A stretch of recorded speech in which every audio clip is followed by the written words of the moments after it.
Good afternoon, I'm Daniel Miller and this is Destiny Academy.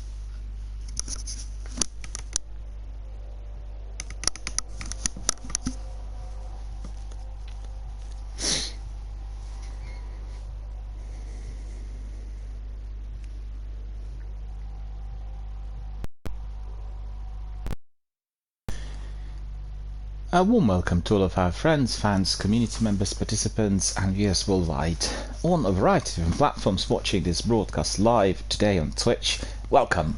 Thank you for joining us. Thank you for being our valued community members. Thank you for being so supportive of the channel, our community and our charitable fundraising. So thank you very much for helping us the funds over the weekend for the Bungie Foundation.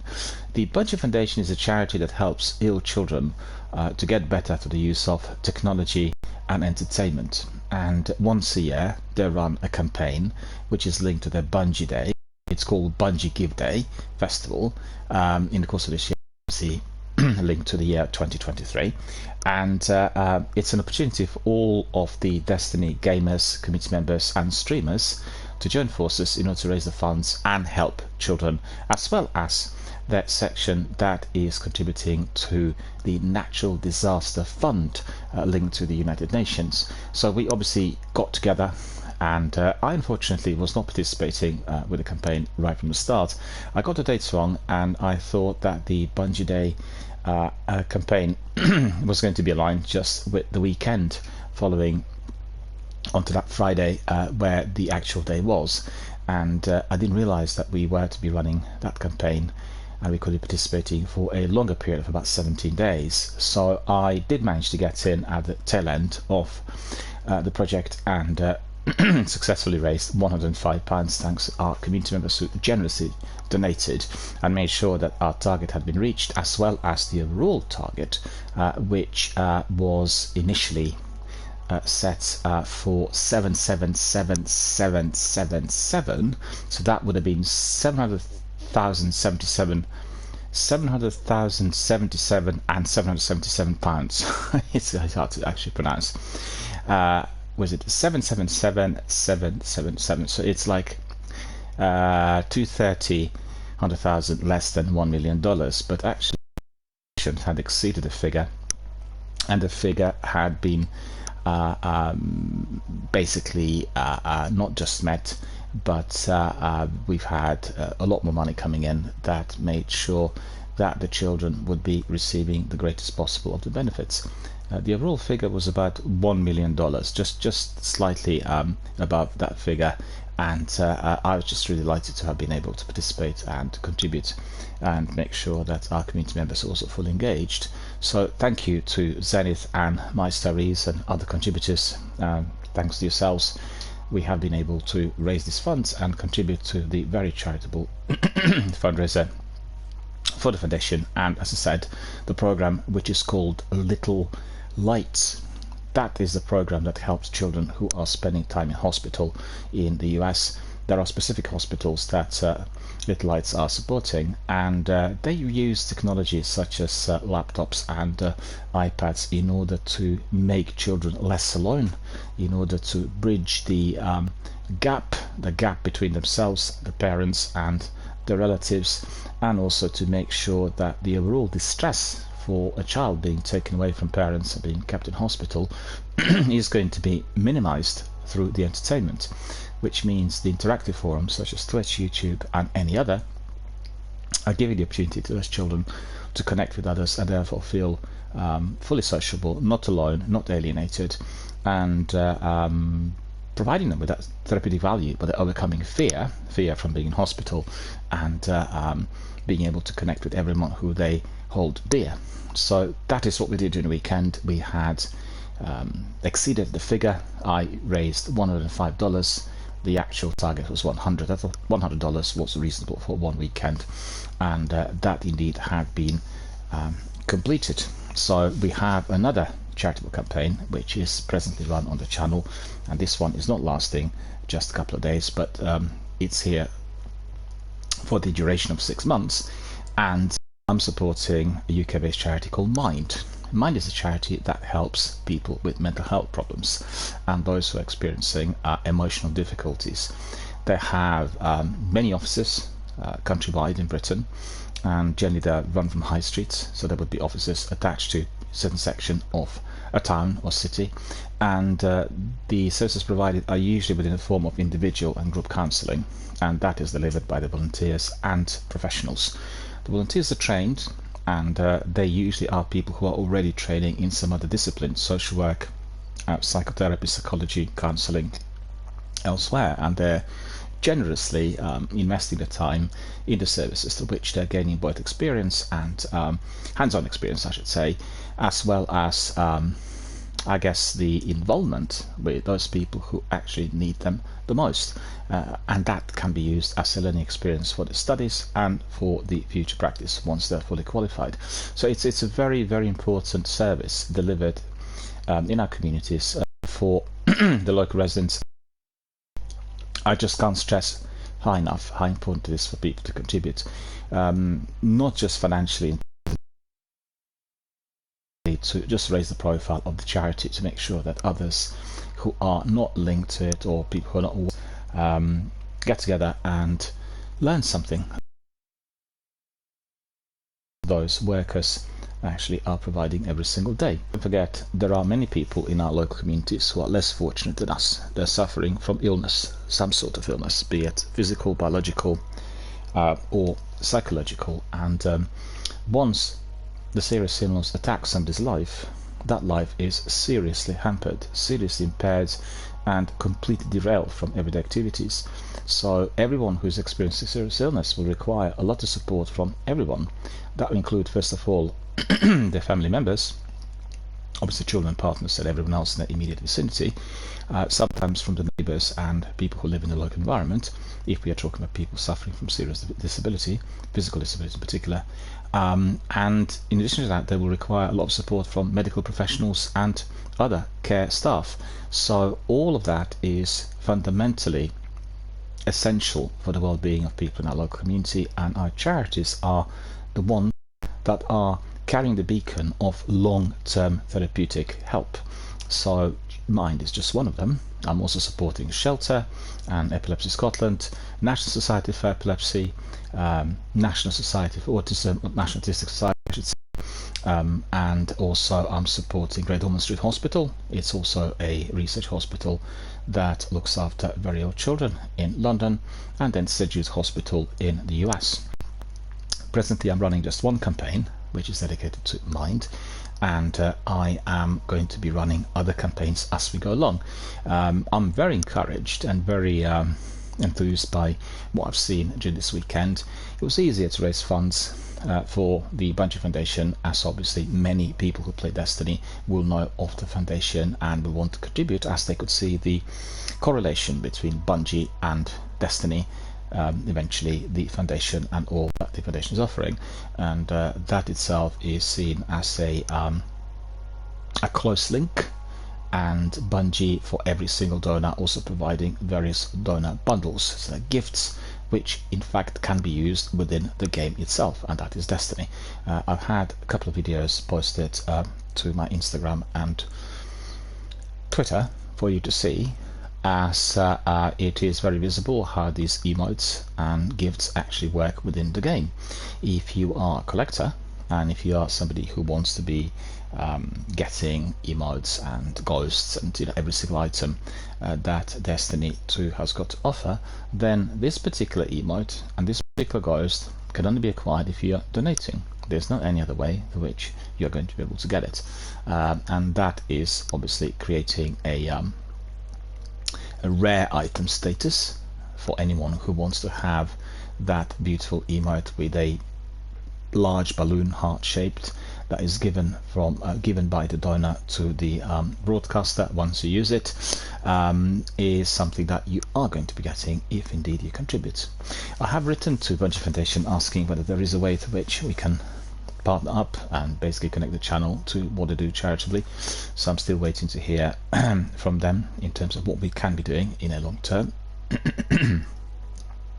And I'm very, very encouraged by the results and the overall community contribution. As I said many times, our video game community is massive. We have around 4 billion people playing video games every single day. Amongst those, there are probably 500,000 who are dedicated veterans of many different games, and people, 500 billion, I should have said 500 million.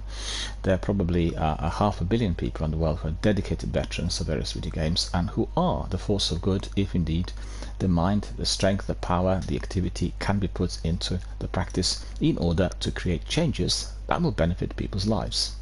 And I'm very, very delighted to discover that in the United States there are quite a few organizations working within this field, advancing some of the projects and making sure that, first of all, charitable fundraising is well introduced to the video game community, and secondly, there are various tournaments and activities for people to be brought in together to raise funds. And you know, that's wonderful. In Britain we are lagging very seriously behind, and on the list that Tiltify offers to every single streamer, there aren't that many charities which are Britain based, but I have got a number, and I did mention a few which indeed are on the list that I will be supporting in the near future.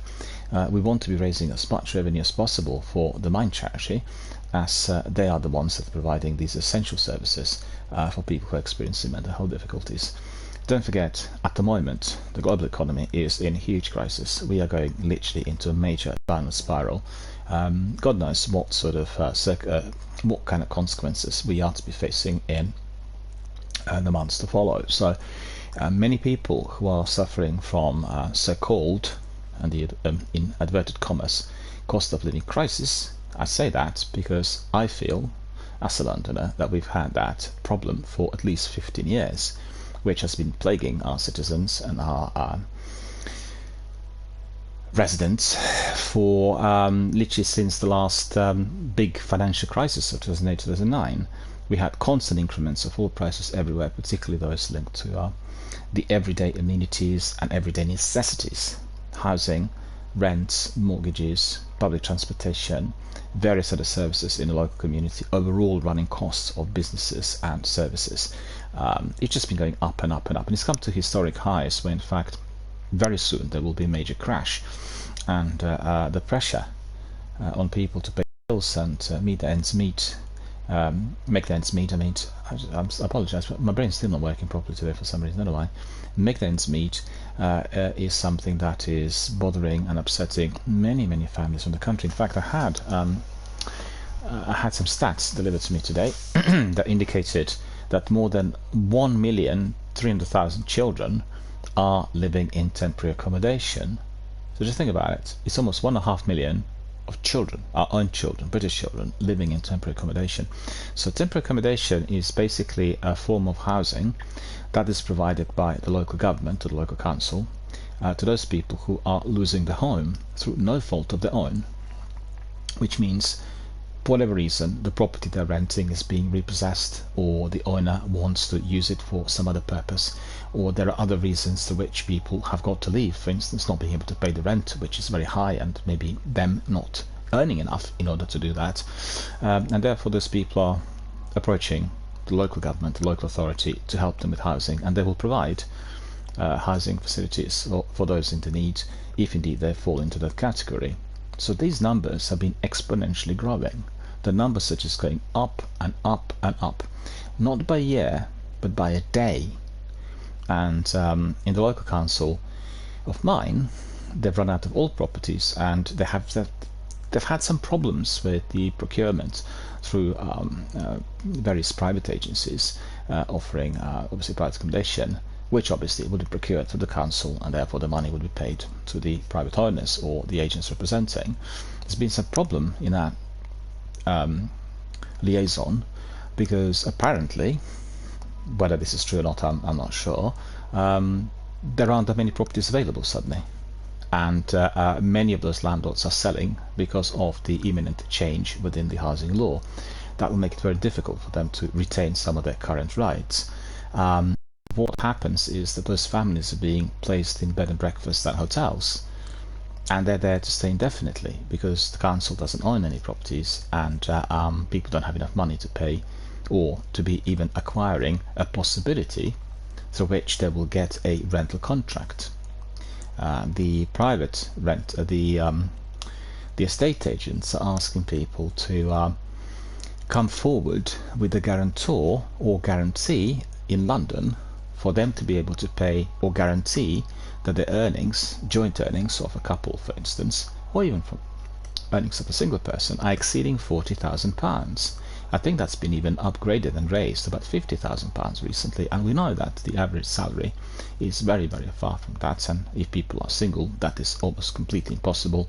If they are a couple with family, there is going to be a shortfall of a few £1,000s, and therefore they're not going to be offering, they will not be offered that contract, which is causing a huge problem with accommodation, with housing, and is creating so-called statutory homelessness. Right? This is people who lost their home through no fault of their own, and they're therefore being helped by the local government. So these are serious problems, and many people who are in that situation, unfortunately, are also developing mental health problems. It's the stress, it's the pressure, it's the worry, and as you know, worry does have its own biological roots. Each one of us is differently equipped biologically to deal with stress, pressure, and any sort of anxiety. Some people are more prone to resistance and they can get through it with fewer difficulties. Others are more sensitive and they will suffer tremendously.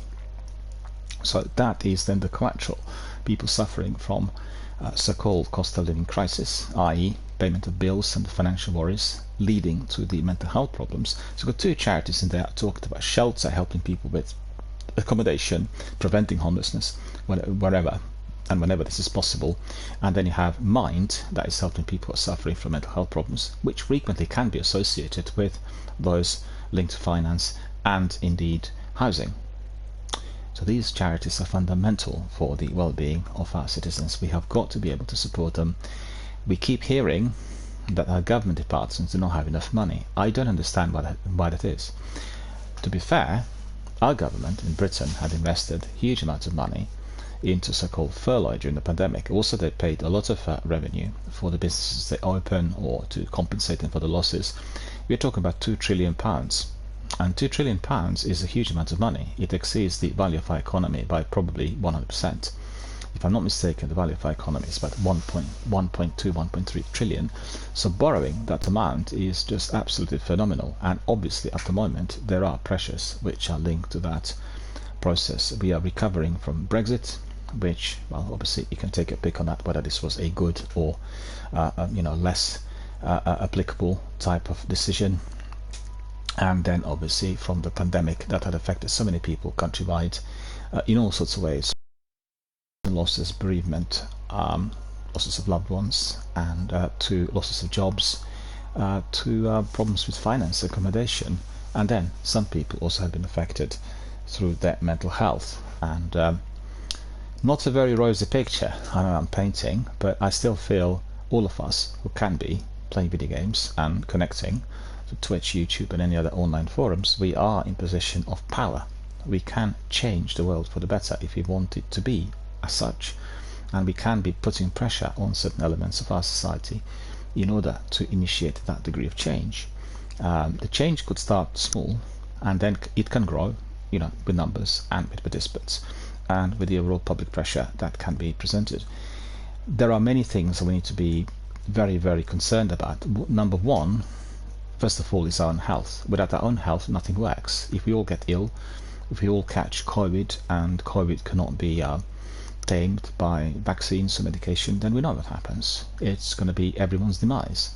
And we want to be, first of all, making sure that we live healthily and protect our health to the best of our abilities. And that means reducing the stress levels, reducing the pressures which are coming to us from very many different areas of our everyday life, and that itself is very difficult, particularly in well-developed economies, industrial societies, where everything works like one big machine. And sadly, as it is the case with any other machine, once the cogs begin to break and once you are losing certain threads, then everything collapses. And we have got to, by all means, we have got to be able to prevent that. We do not want our economy and the overall well-being of our society to implode or to go down the drain. That's a non-starter. But we've got to be adapting to the new ways to which we are going to be working productively without having to deal with that enormous amount of stress which is linked to pressure and finance. So that is something that our communities can certainly be considering, and we can be doing certain things that will benefit people who are in the need, people who are suffering as the result of those pressures. And certainly this channel always from the very beginning has been more than welcoming towards anyone who wanted to learn about the game, about the industry, about video gaming overall, or indeed if that same person wanted to be supported and helped in other ways through which they're experiencing difficulty in their everyday existence. So we've done that a lot here from the beginning, and as I said, since I restarted with my streams on a regular basis, we had also a somewhat different creed linked to this channel, and this channel is now supporting entirely everyone and anyone who is feeling a certain degree of vulnerability. And we are also doing charitable fundraising, and at all times there will be at least one charity attached to all that we do here. That is the future. Anyway, I've talked a lot about this over the last month, and I will present you now with the links which you can use if you want to support our current charitable fundraiser, which is the campaign for Mind Charity UK. And let me just write it up and place the link for you to explore. So just bear with me, I'll write it up and you'll be able to see the link here on our Twitch chat. In addition to that, you'll be getting a pin. So the information will be pinned to the very top for everyone to read anytime they come in. So just bear with me and write this all up for you.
So there we are, my friends. We've got all of that information there pinned to the top of our chat. Presently, I'm running a charitable fundraiser for Mind Charity UK, and if you would like to get involved, support our campaign or donate, you will be able to get all the required information from here, and the link there is to Tiltify, and Tiltify is the platform providing it and making it possible for us to raise funds for Mind.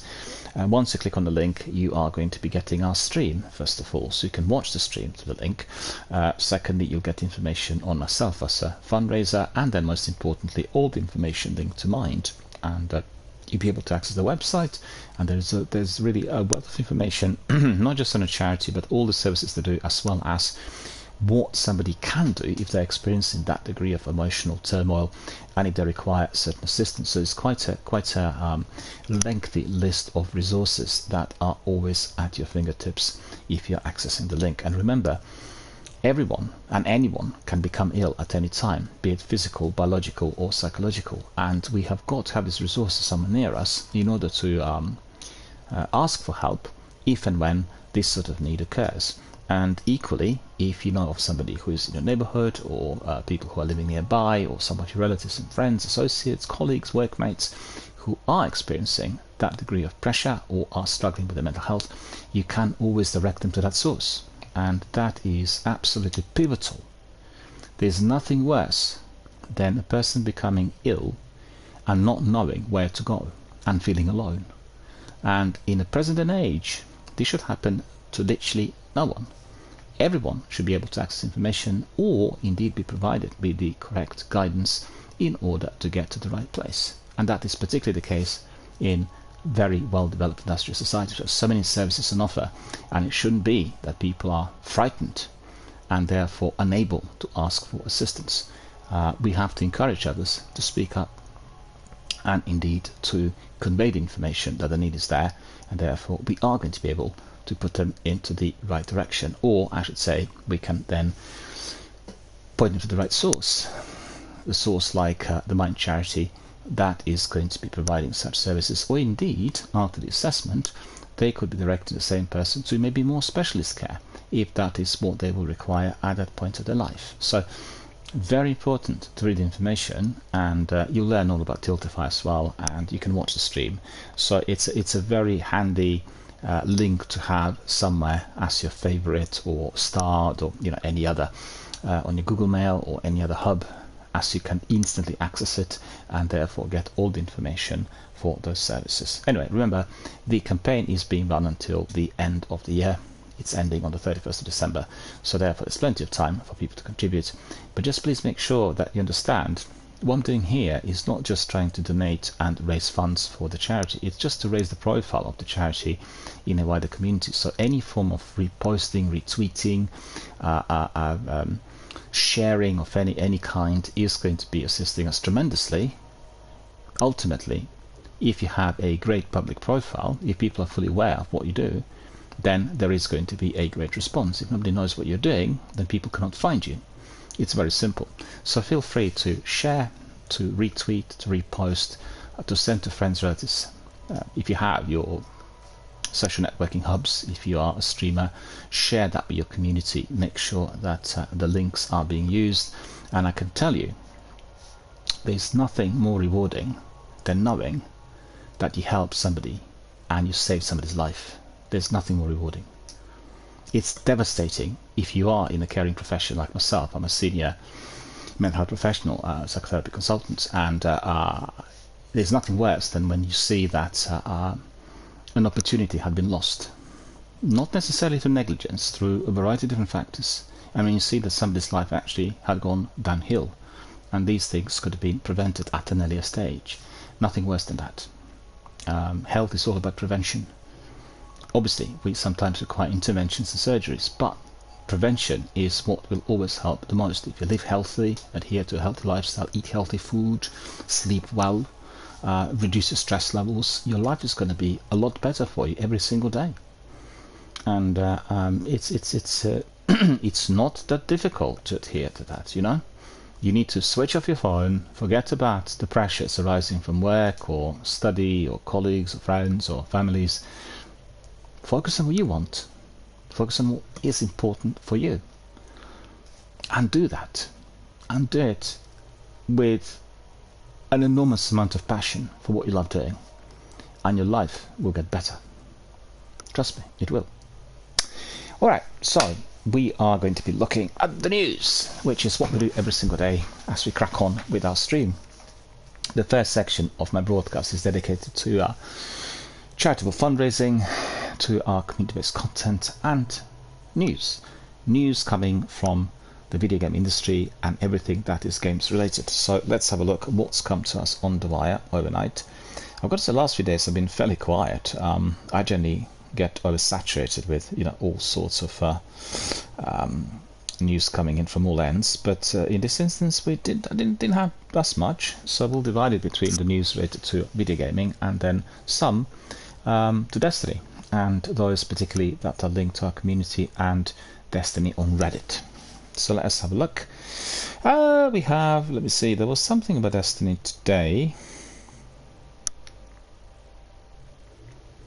Bear with us. Yeah, I mean, first of all, we talked yesterday about Ubisoft. Do you remember? Ubisoft announced that certain accounts which are inactive will be deleted, and there's been a huge uproar about this on Reddit and Twitter, and they had to clarify. So I mean, I talked at some length yesterday, but anyone who has not been here with us during the last couple of days, I need to stress that Ubisoft accounts that will be deleted are basically the accounts that haven't got any purchases or anything which had been brought in by the third party or through the Ubisoft store. So if you purchase games through Ubisoft or through any other platform like Steam, and the games are sitting in your Ubisoft account, they will never be deleted because you had purchased them and they belong to you. The accounts which have been used in order to connect platforms to Ubisoft that are not purchasing any games, are completely empty and they have no activity, these are the ones that will be marked for deletion after 4 years of inactivity, with many warnings, emails and any other types of texts sent to these account owners. So it's very easy to see as to why people got very worried, thinking that sometimes half a year of inactivity due to illness, due to relocation or financial problems could mean the loss of all the games one purchased. That is never going to happen.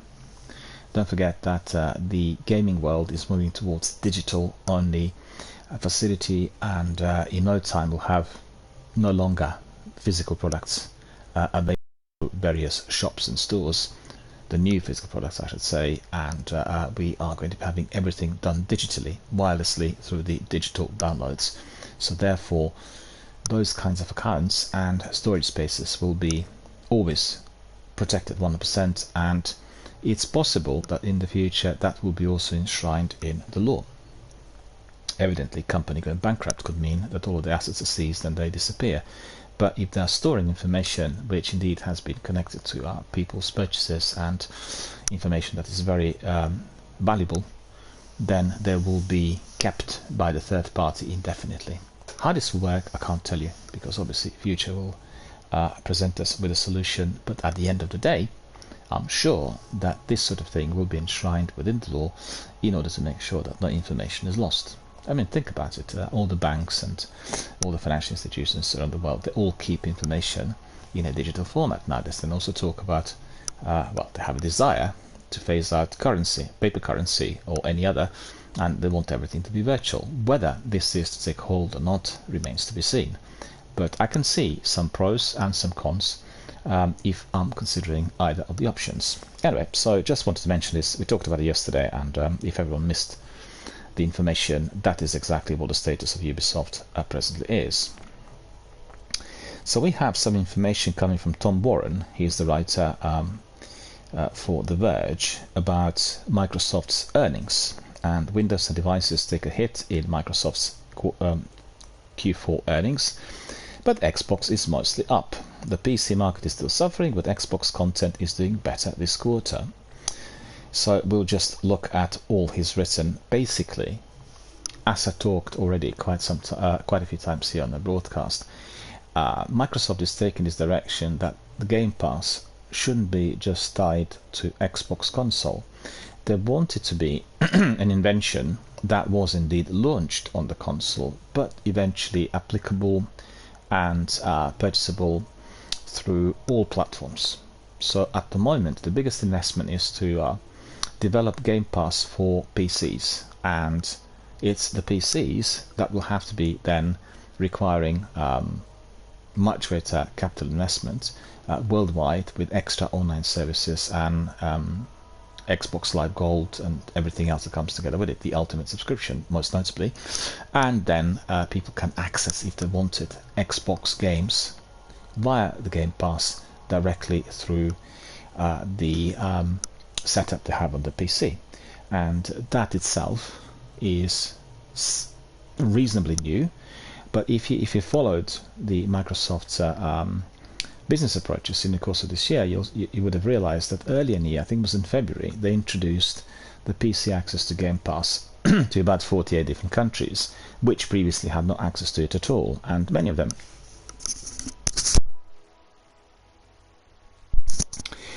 were in Europe.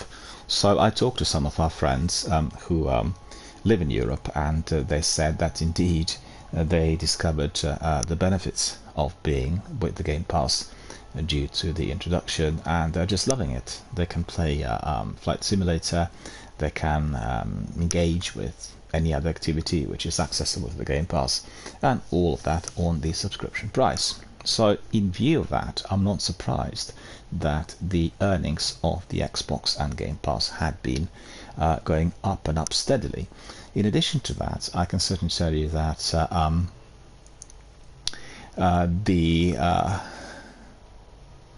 the Game Pass had been delivering quite a few interesting titles which were attractive to many of those new subscribers, and I think generally we've realized that the idea or the system as introduced by the streaming platform is definitely going to be the thing of the future, and very many people who otherwise would have not played some of the indie games have been able to enjoy them, discover them, and eventually even buy some of the titles. So that altogether is turning out to be a very, very good business model, or eco model as they call it, and that will determine what the future will hold. So coming back to the report, Microsoft just posted the fourth and final quarter of its 2023 fiscal financial results.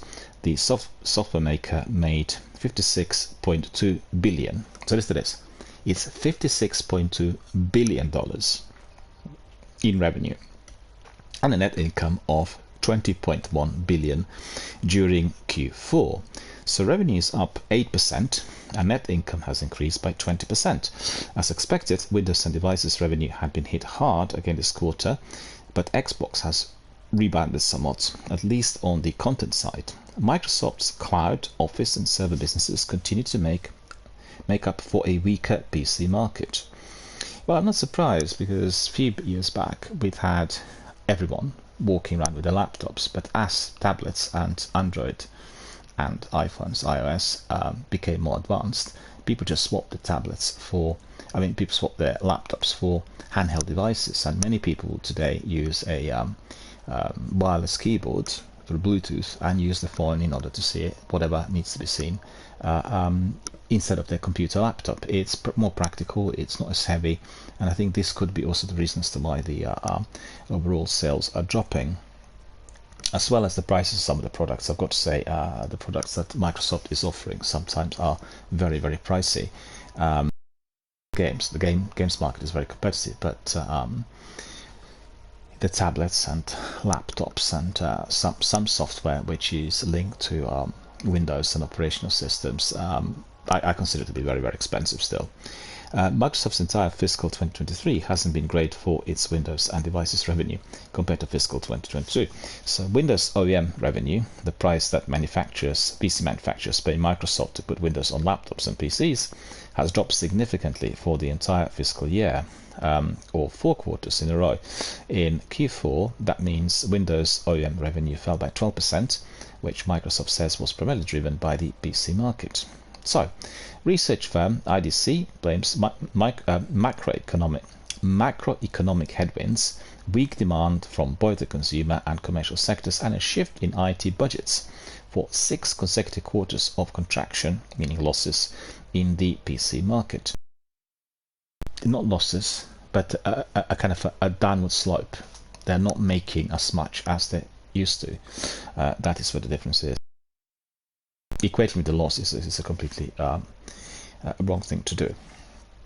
So let me see. Microsoft is expecting its Q1 2024 physical devices revenue to be likely declining in the mid-30s thanks to the overall PC market and adjustments we made in our portfolio with an increased focus on our higher margin premium products.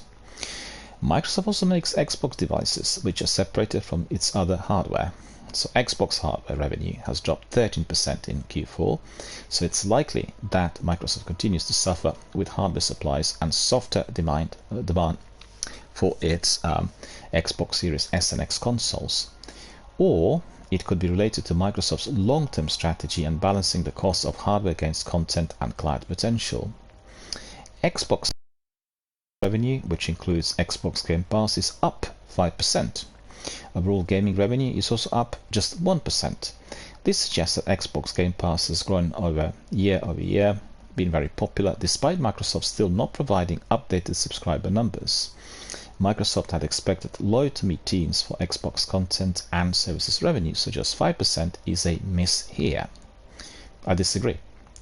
Microsoft CFO Amy Hood blamed the miss on weakness in first-party and third-party content performance in an earnings call today.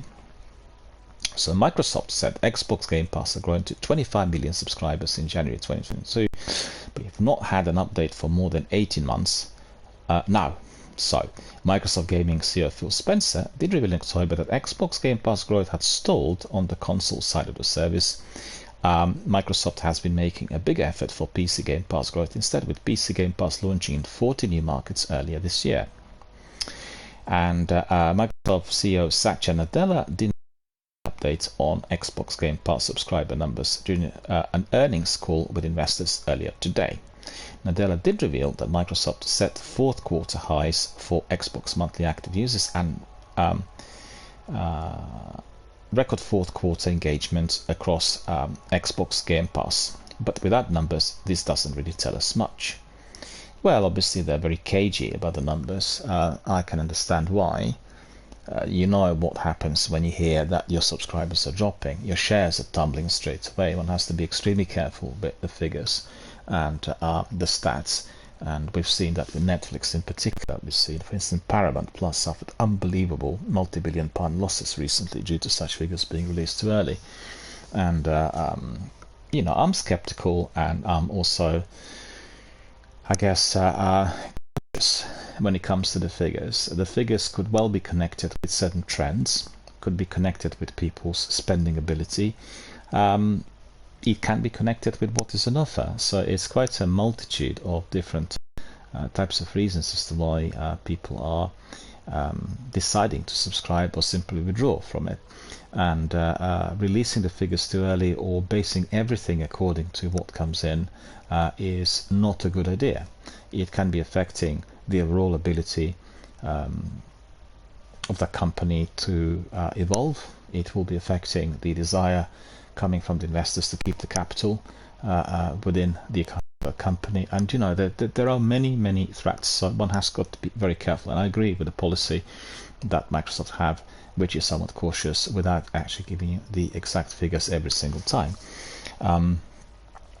They provide a multitude of services which I think are incredibly beneficial to people worldwide, not just within the gaming industry, but also to do with education in particular. And you know, there has got to be that degree of caution exercised.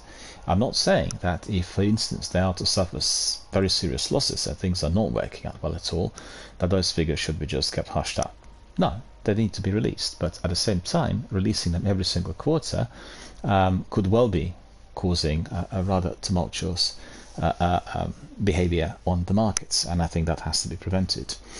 Microsoft CFO Amy Hood offered up some guidance for what to expect from the company's Quarter 1 2024 fiscal gaming performance.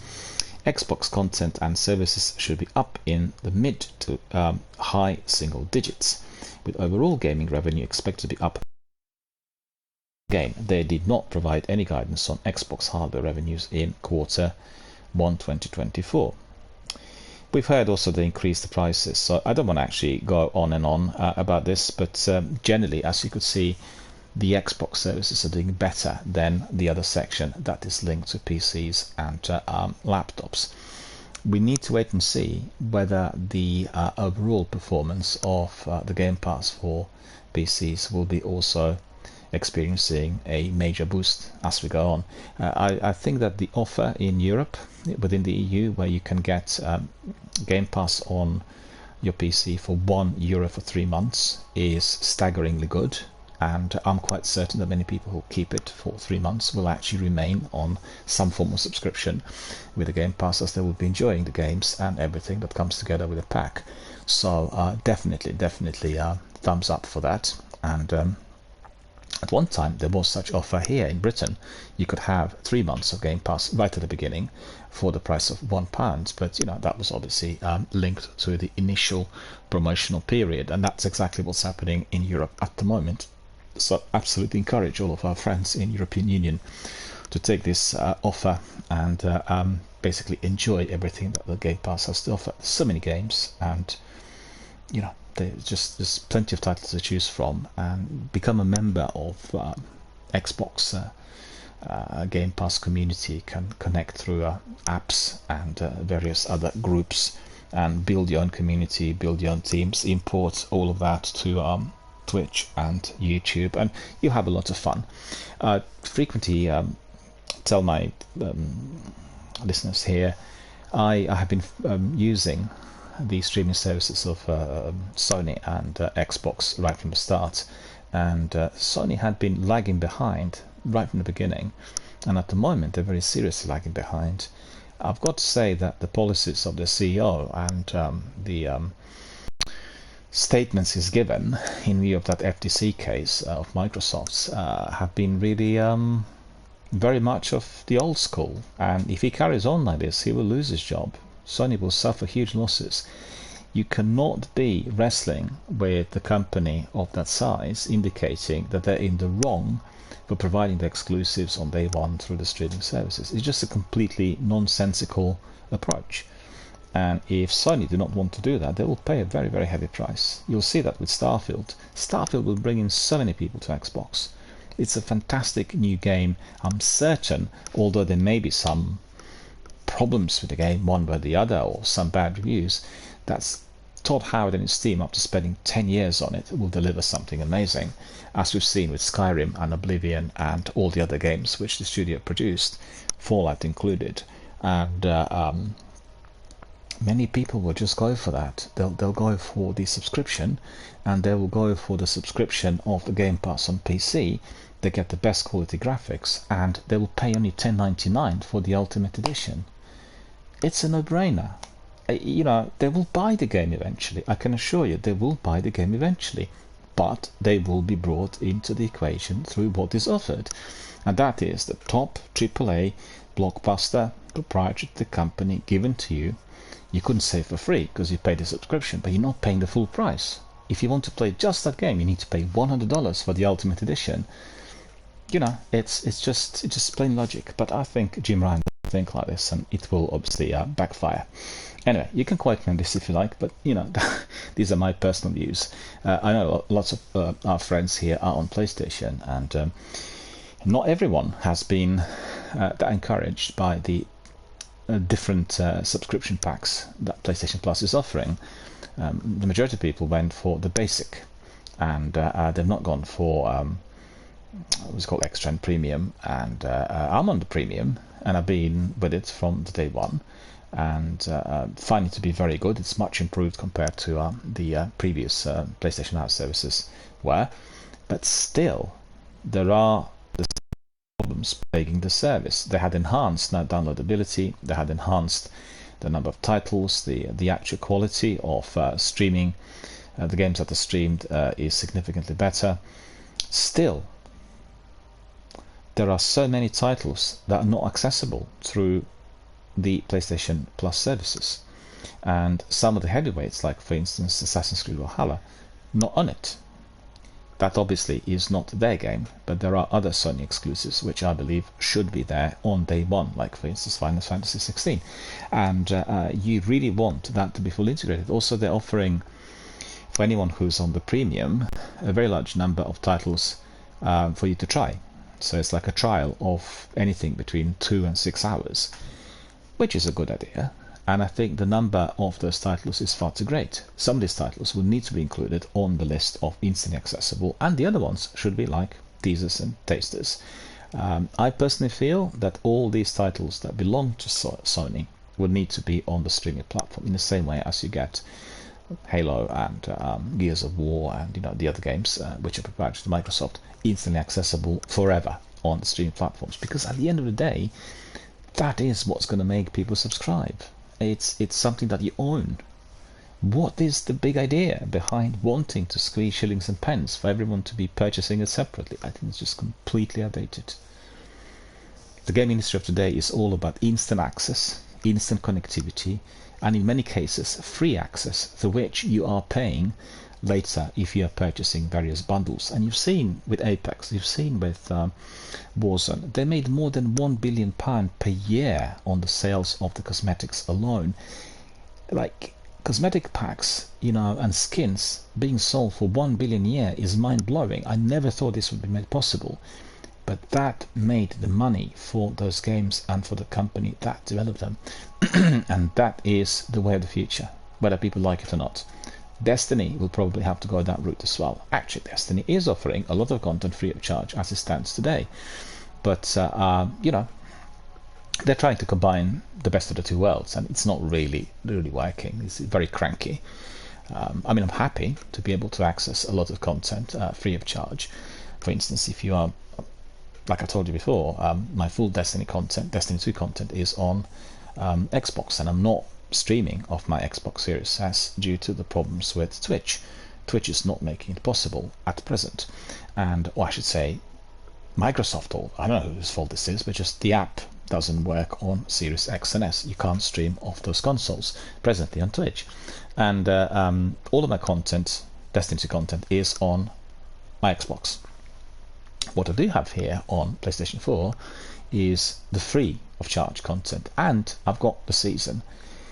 But it's very good that the season you pay for is accessible on any platform. So it doesn't matter whether you're playing to PC or your Xbox or your console, you're accessing the content, and that's very good. It's cross-platform. You paid for it, and you can access it anywhere. What isn't good is that if you've purchased your expansions or anything else, and that isn't then accessible across the board, well, that is something that Bungie need to be changing, because we've got cross-platform access for the game, and the gear you purchase will be accessible, but the content is not going to be. If they don't like the idea, they'll be pressurized doing this. You'll see. I think the future is going to be very much aligned with offering a major game free of charge, which is a massive multiplayer online or a battle royale or PvP game, and then you will be purchasing certain content optionally within the game that will make huge amounts of money, unless a new regulation is introduced through which such sales will be curbed, or there will be some sort of a restriction on how many you can sell, or as you've seen in Belgium, they banned the sales of certain packs for children, I think younger than 18, so nobody can actually buy anything. It's just completely banned.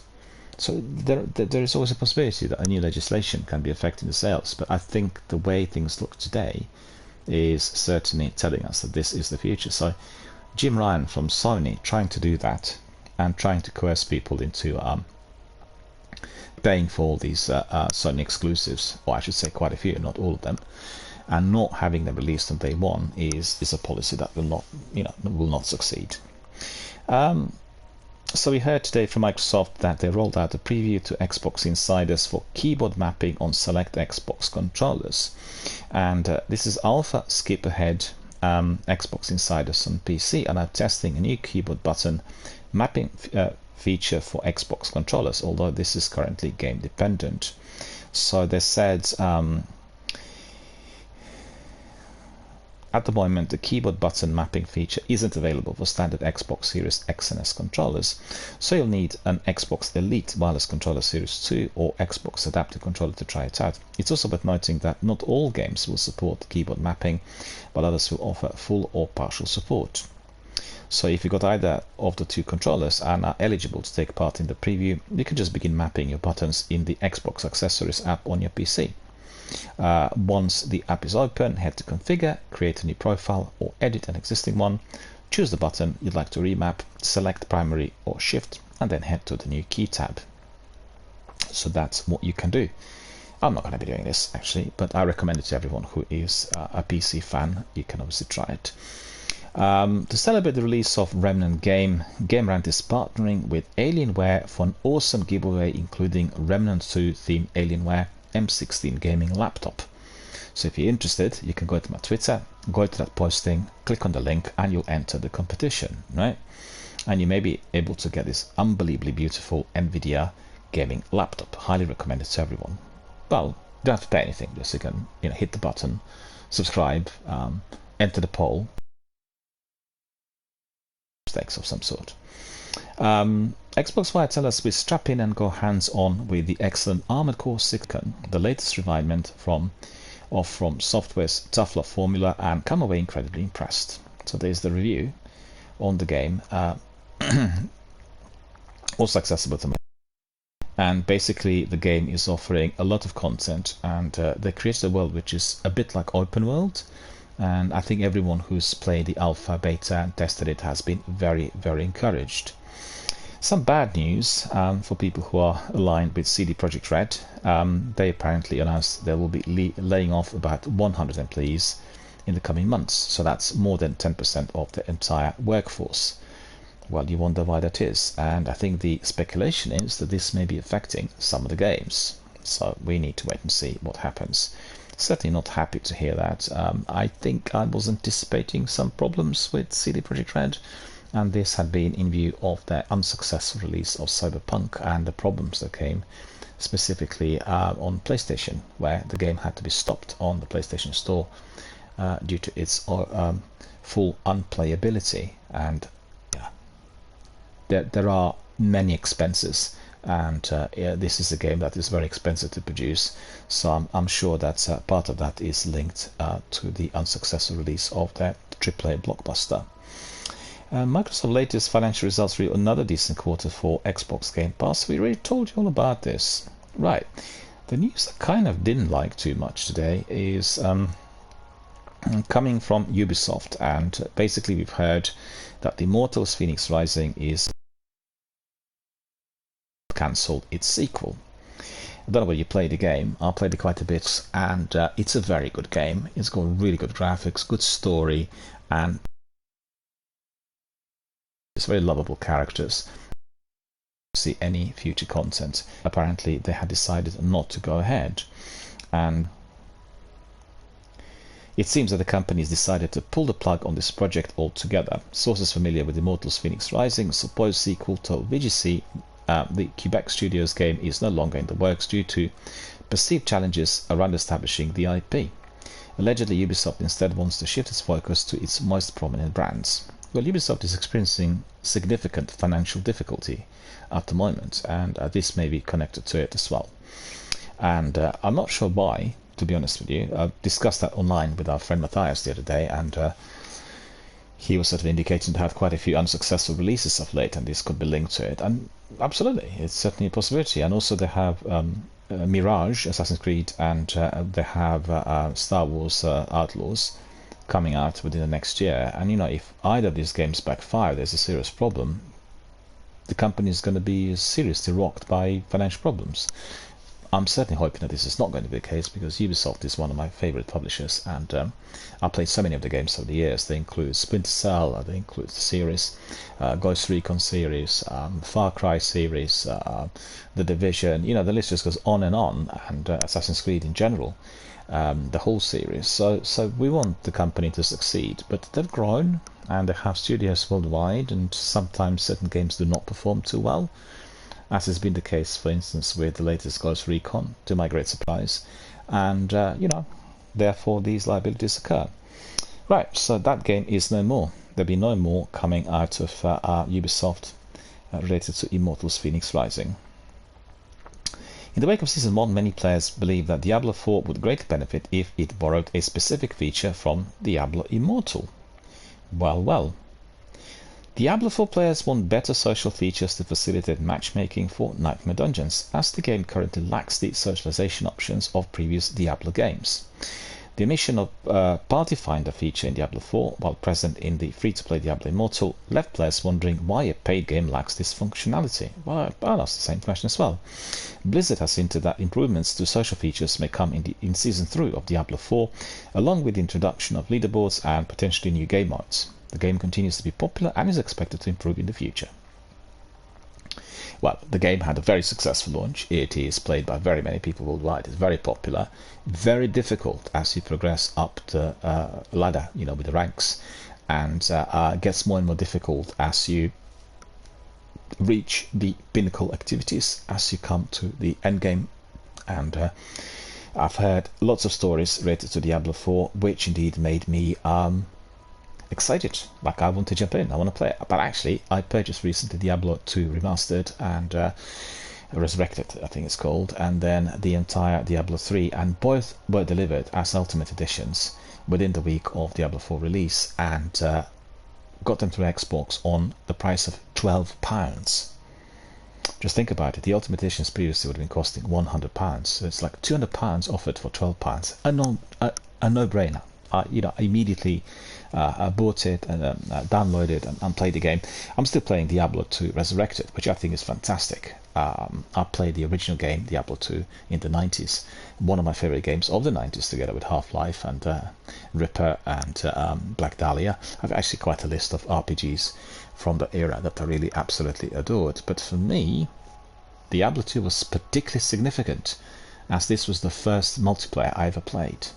So mark these words, it was my first multiplayer I ever played. It was Diablo 2, and it is still absolutely loved and treasured today. And certainly with the release of Resurrected, I could see Resurrected looks incredible on Series S. It looks like a brand new game.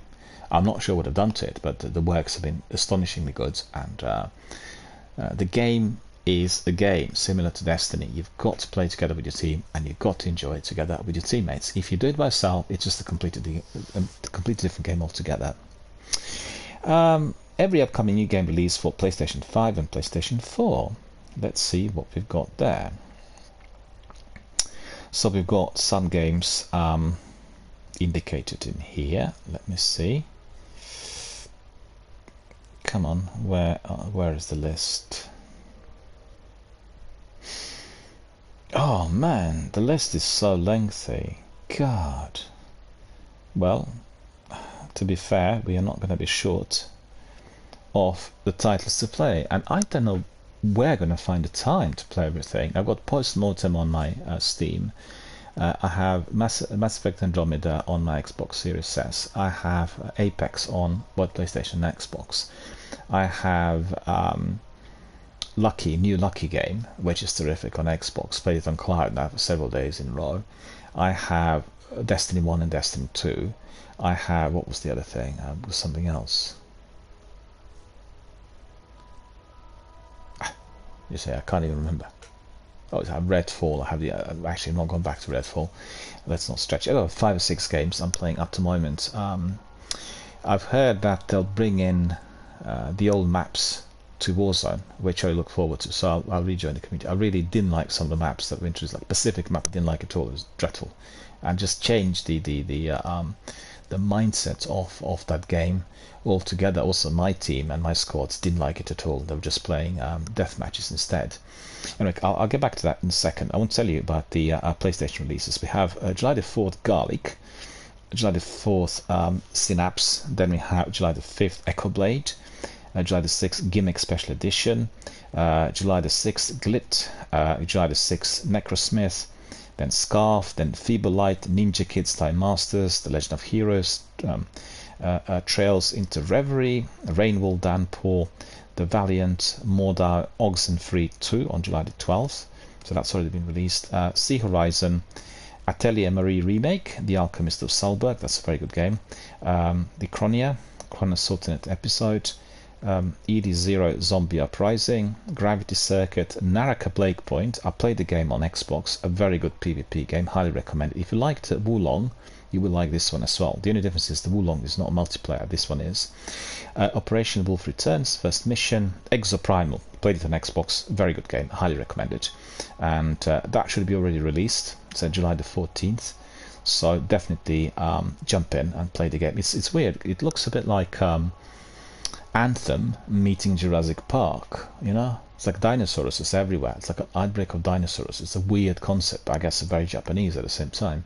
Very much like Capcom games. And the dinosaurs has just replaced zombies. And then you have this team of 4 that's tackling them. And very complicated abilities that the suit has. I wasn't able to immediately use the abilities. It's just lots of different things that you need to be using, and you need to learn all about them as you just bear with me. Let me just launch this so we have Destiny back on. Anyway, it's there, and if you are on the Ultimate, then definitely step in and have a look. I really enjoyed the game. I played 3 hours of it on the day of its release, which is what I do for the blockbusters, and played it on cloud. Worked perfectly, and really liked the customization. I was able to build a character that was to my liking, so that was cool. Lisa Definite Edition, Remedium Sentinels, Viewfinder, Agriculture. The list is too long. Anyway, if you are interested, just hit me up on Twitter and get the list, and you can see. But the big ones here are Exoprimal, and what's the other one I said? There was another one.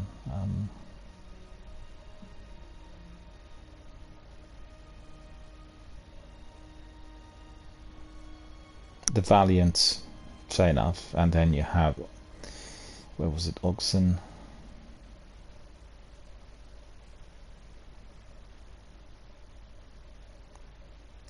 No, I can't find it. I've seen it earlier. That's so annoying. It's Oxenfree. What is it called?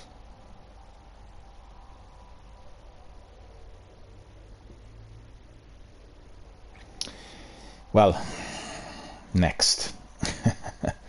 It's just not giving me all the information that I wanted.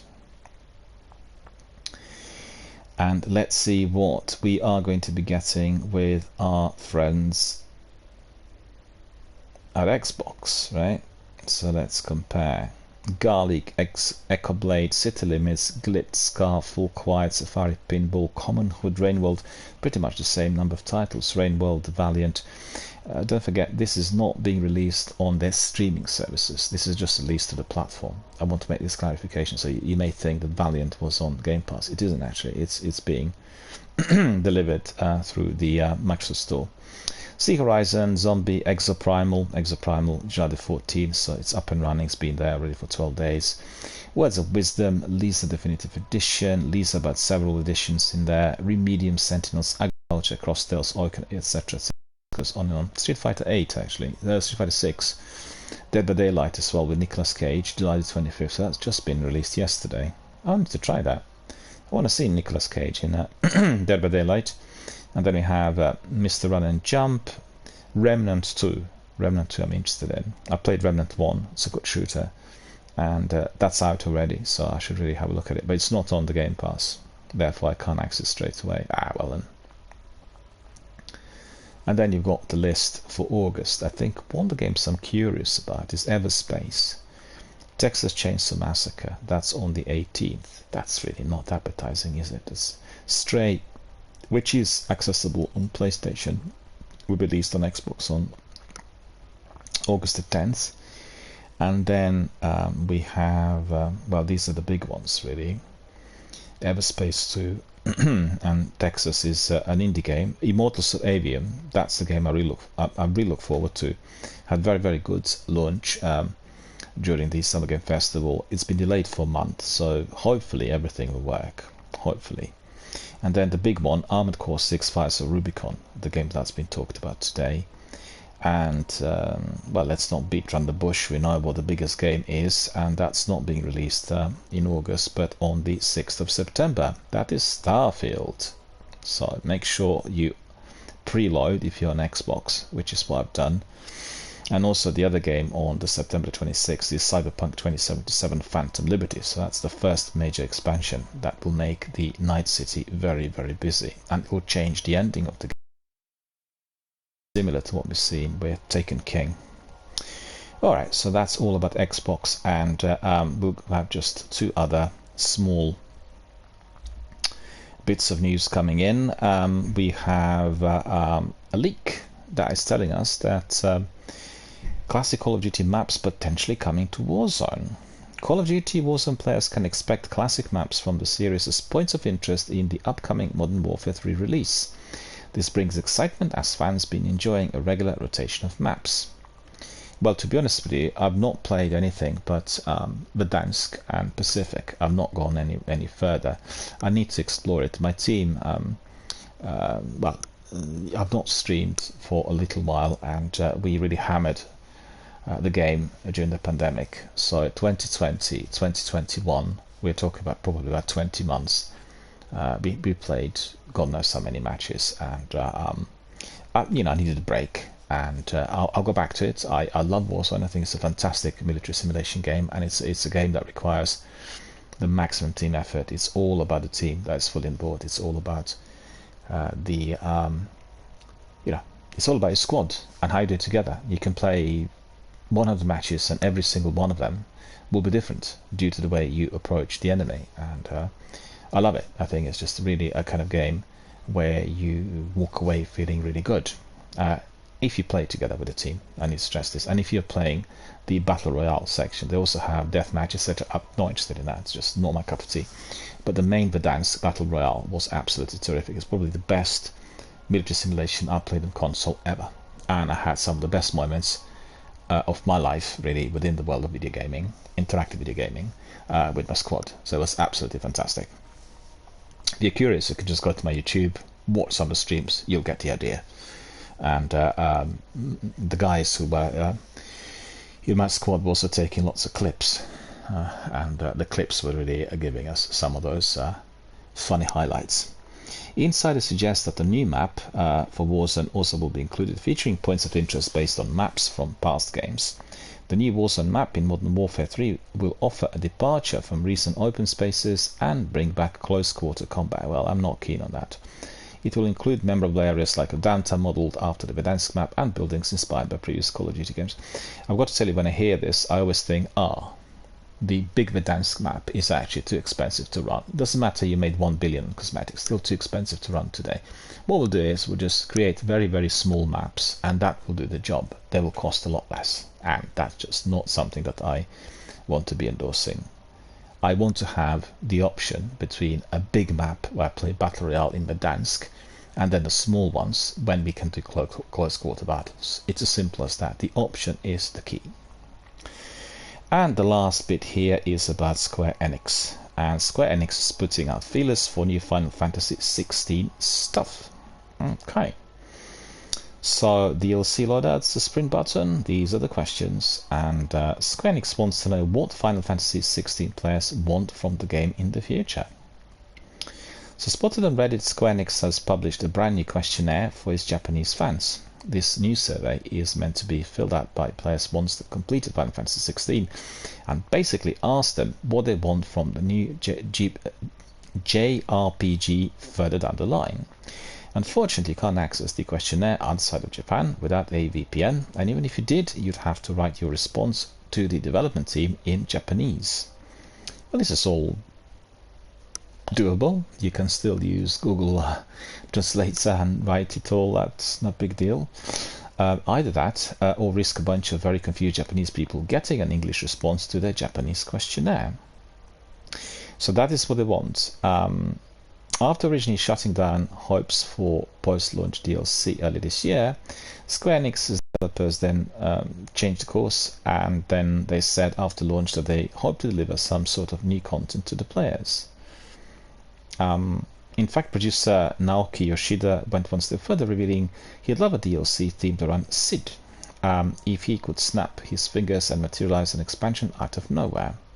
So, we'll have to see what happens after the questionnaires have been received, and we'll see what they will decide in terms of any future content. Let's see what we've got here.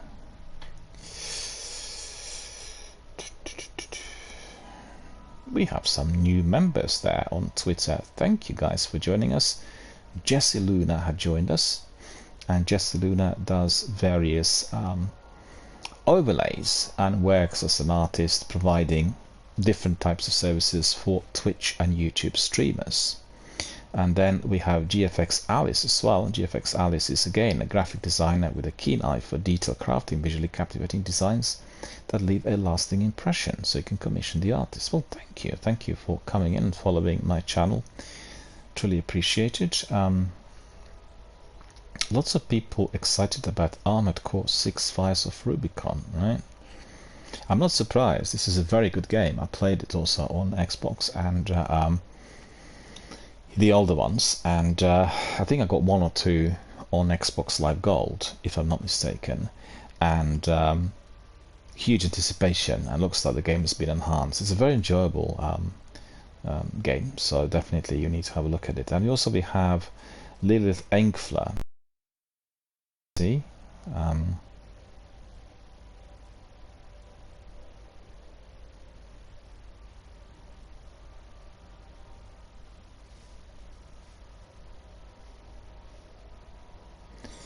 so that's good. Thank you. We have 3 new followers. Thank you for coming in, saying hello. And now we'll have a look at the information that's come our way through Reddit and our Destiny community. So this is all going to be Destiny based, Destiny related. All of you who are Destiny fans, you are going to be interested. Just Goated is asking, what are your thoughts on the current Crucible as a non-PvP player? Well, I can certainly tell you, I don't like it. I play Crucible whenever it's part of Iron Banner or Solstice of Heroes or any other major event, but generally I think the Crucible is the weakest part of Destiny universe. We have a selection of very small, very tight maps that don't amount to anything else but death matches, and bang bang, kill kill, get up, kill kill, die die, wake up. It's not the sort of thing that I find particularly rewarding. People talk about needing skill. I think it's all about internet speed and access to very, very fast servers and having good ping and massive speeds, because then you are having huge advantage over everyone else, which is what we've seen in the Crucible, and really quite a weak section of the game for me. I would like to see, for instance, I said this yesterday, a sort of map similar to Verdansk and Warzone, the same concept, which is basically like a tactical military simulation game, and that would be amazing. Just think about the concept you have in Apex Legends. So it's similar to Warzone, just a smaller map, and you have all these teams coming in there and need to eliminate each other, right?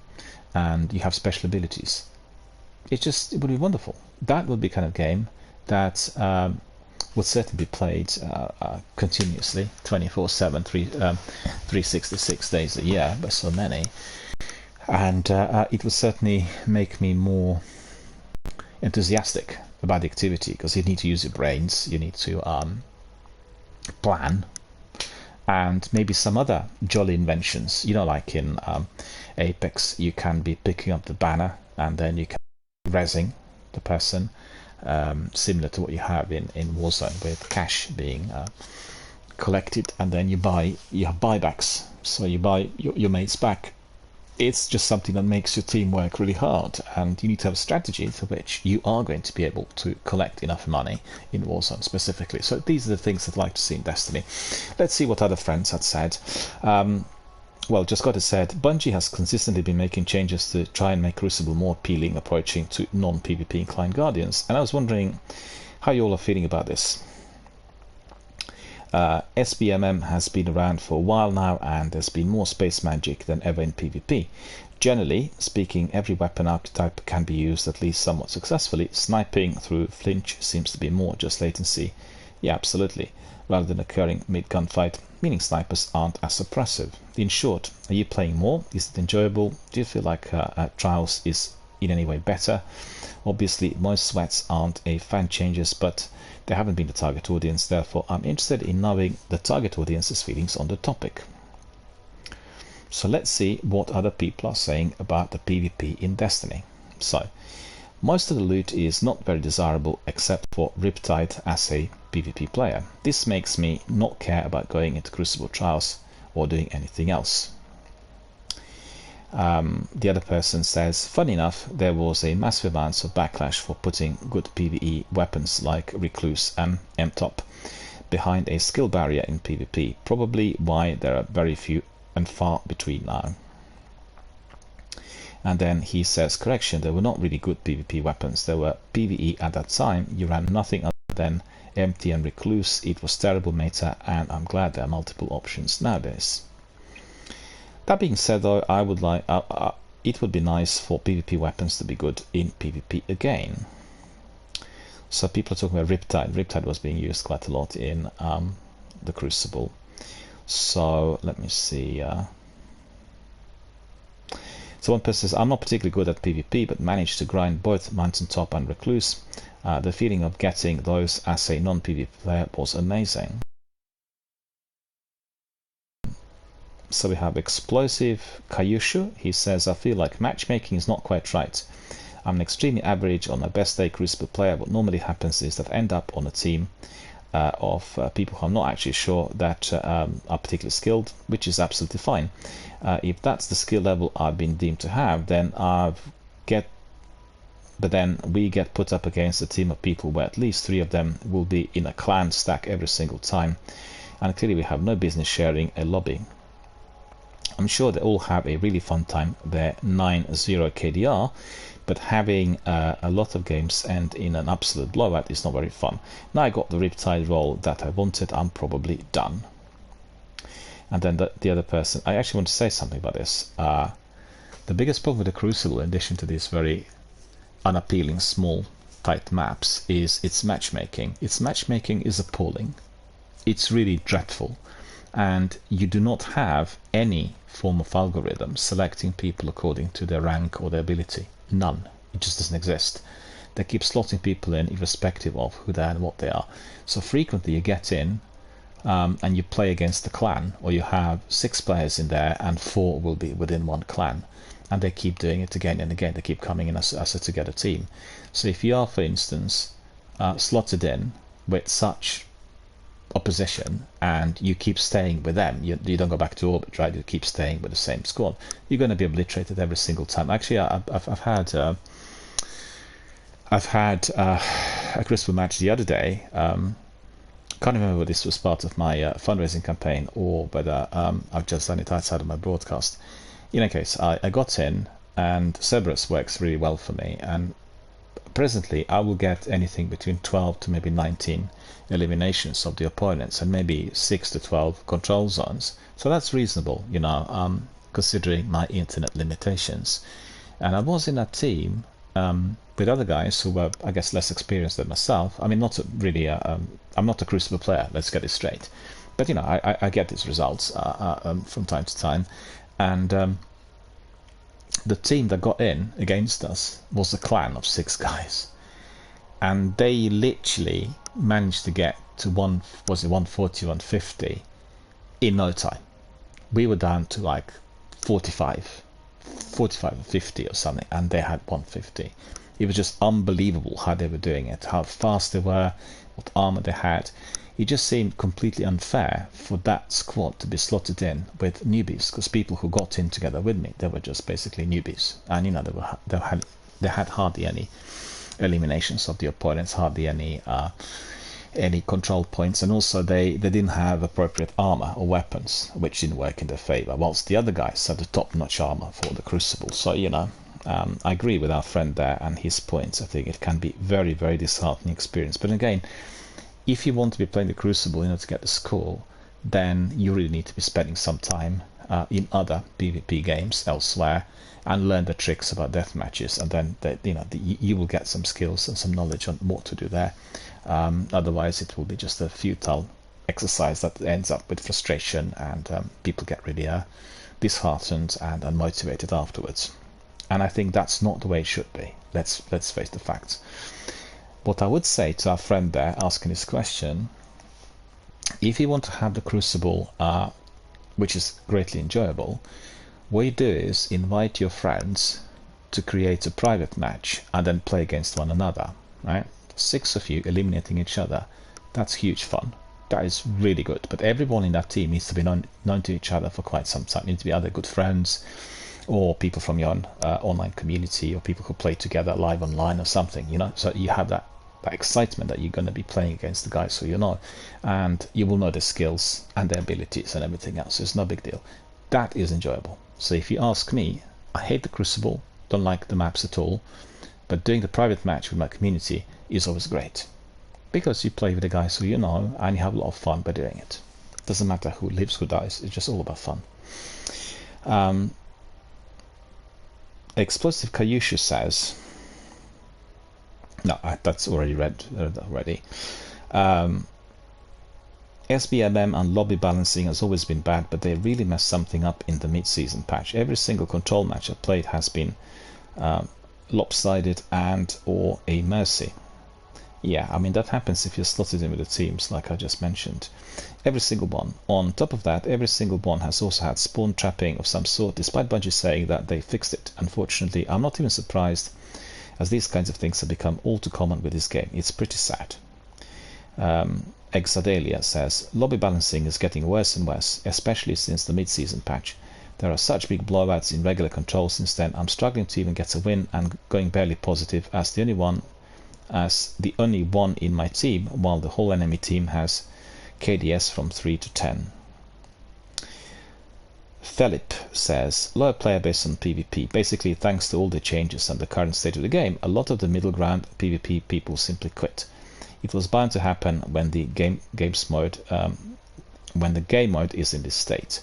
Also, the blowout issue has been here for a while, at least on higher elo ranks. Guess thanks to the low ranks number, it's now reaching the bottom ranks. Also, once again, expected with the numbers of available players on your SBMM brackets getting smaller. And you know, the list goes on and on. So I think we'll agree with some of the points in here that that there are many server-related problems, and I principally do not see how this can be easily resolved. We had yesterday many problems with the servers in Destiny 1, and this was aligned with the reset and the maintenance, and there was nothing mentioned anywhere that Destiny 1 will be undergoing major maintenance. And then once we regained access to the server, there were error messages popping up continuously, so they probably extended the maintenance without actually telling anyone. And these are the things that I consider, as a regular Destiny gamer and a veteran, totally unacceptable. And these problems keep persisting in the Crucible. What that chap mentioned about latency is critical. If you have any form of latency on your ping, you are going to be obliterated in the Crucible. There are people in there who play in squads, regular squads, the clans, who will have upload to 1000. If they have upload to 1000 and you're nowhere near them, you stand no chance, because they will be able to see you before you see them. They will be able to hit you before you can do anything. They will be able to hit your path, which means you're as big as a mountain in there when you're walking. You're not just a small tiny little dot target, you're a mountain which they can hit. Anywhere you've been within the last 1 to 3 seconds they can hit and you will die. You stand no chance. So it's just not worth playing the game. And the first thing you need to check is the ping and your upload if you go to PvP. That's the first thing you need to check. So anyone who's not familiar with this, then get some videos on YouTube, or read some stuff on Reddit. Your upload needs to be absolutely immaculate if you want to be a competitive PvP player. If you do it for fun, it doesn't matter. Sometimes you'll get the guys, because they will be shooting at somebody and they were busy. You hit them in the back, it's fine, but they will always get you first.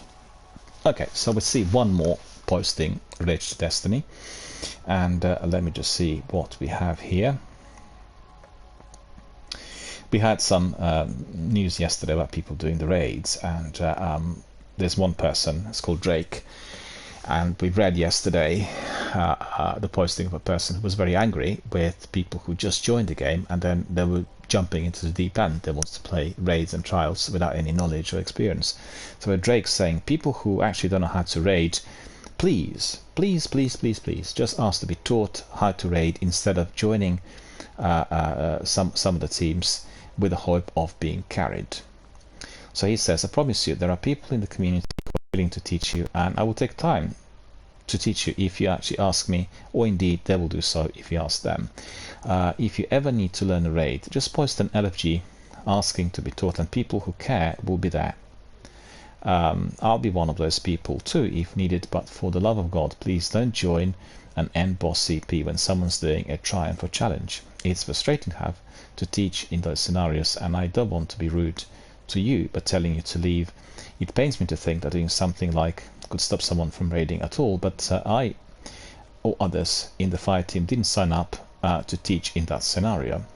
Like, I can be nice, and oftentimes I will be, but please just don't do that and save us the trouble.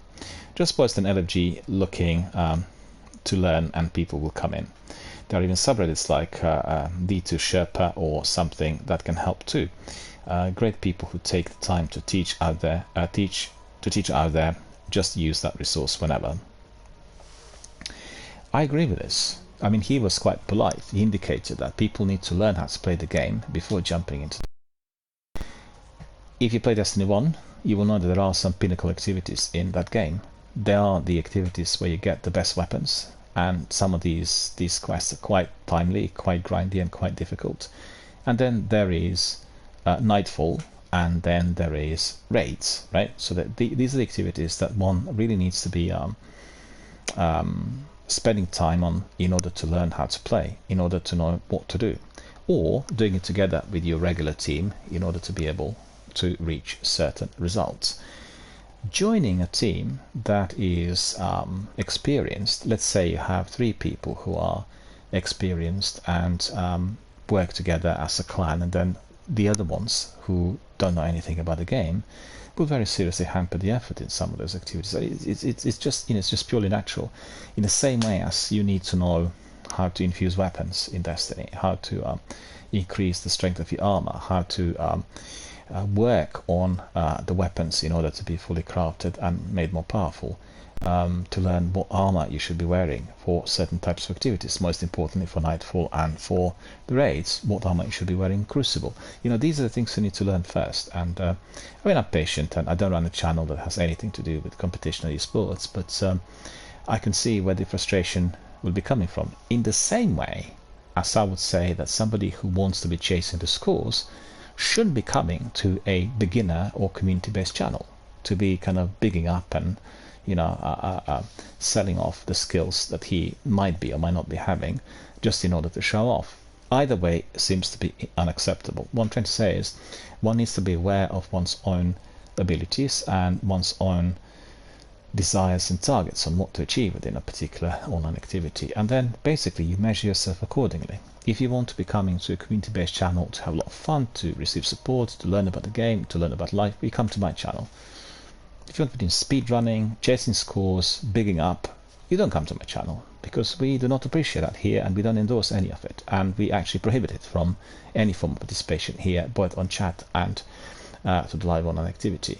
So we have a huge variety of different types of channels and gamers available online, and people need to choose very carefully with some thinking prior to that, right? So one needs to be in a community which is adequate to whatever those gamers actually want to be achieving.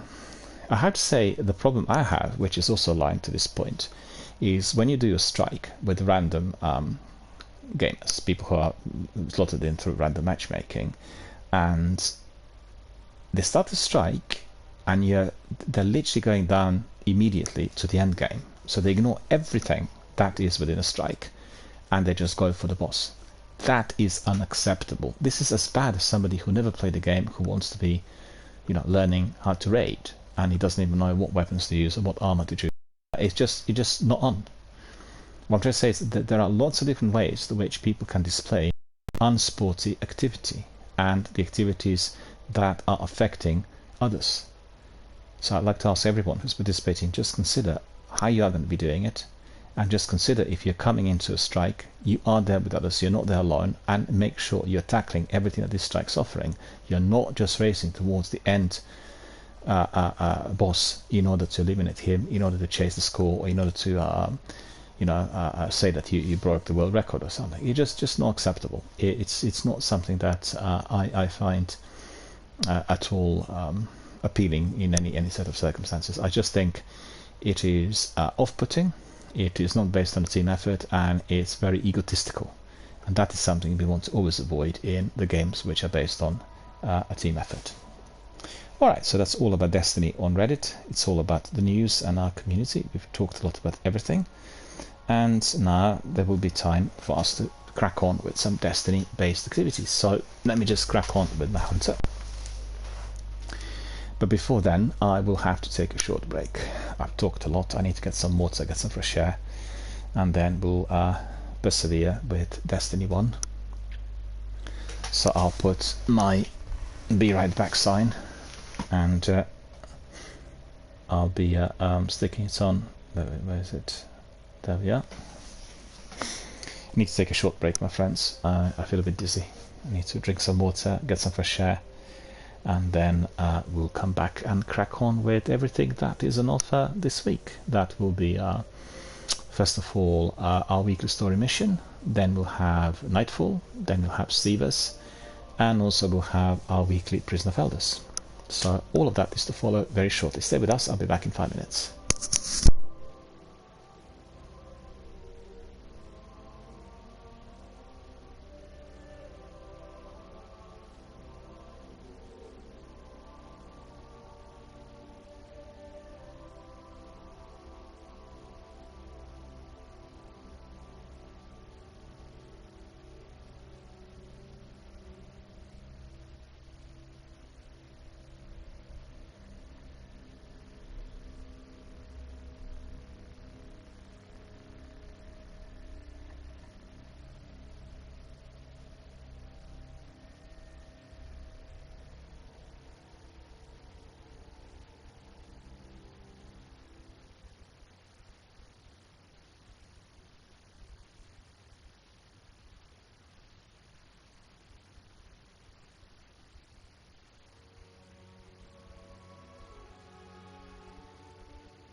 Alright my friends, I'm back.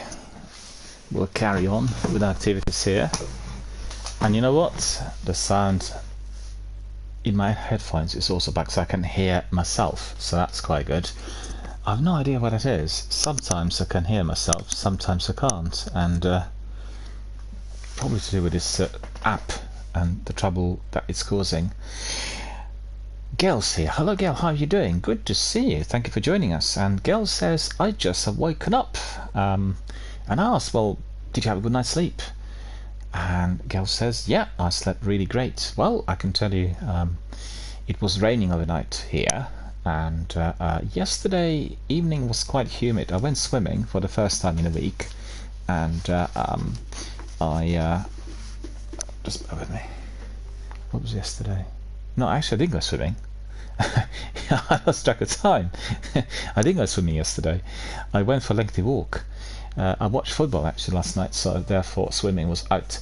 And I thought just I should take it easy with my regular swimming exercises in order to enable recovery of my leg, which is actually complete. I went for a lengthy walk. It was no problems. It was all good. I couldn't even feel my ligaments anymore. And it was very humid. It was huge humidity. And then it rained overnight, and I leave my window wide open, for fresh air to be coming in. So I slept really beautifully.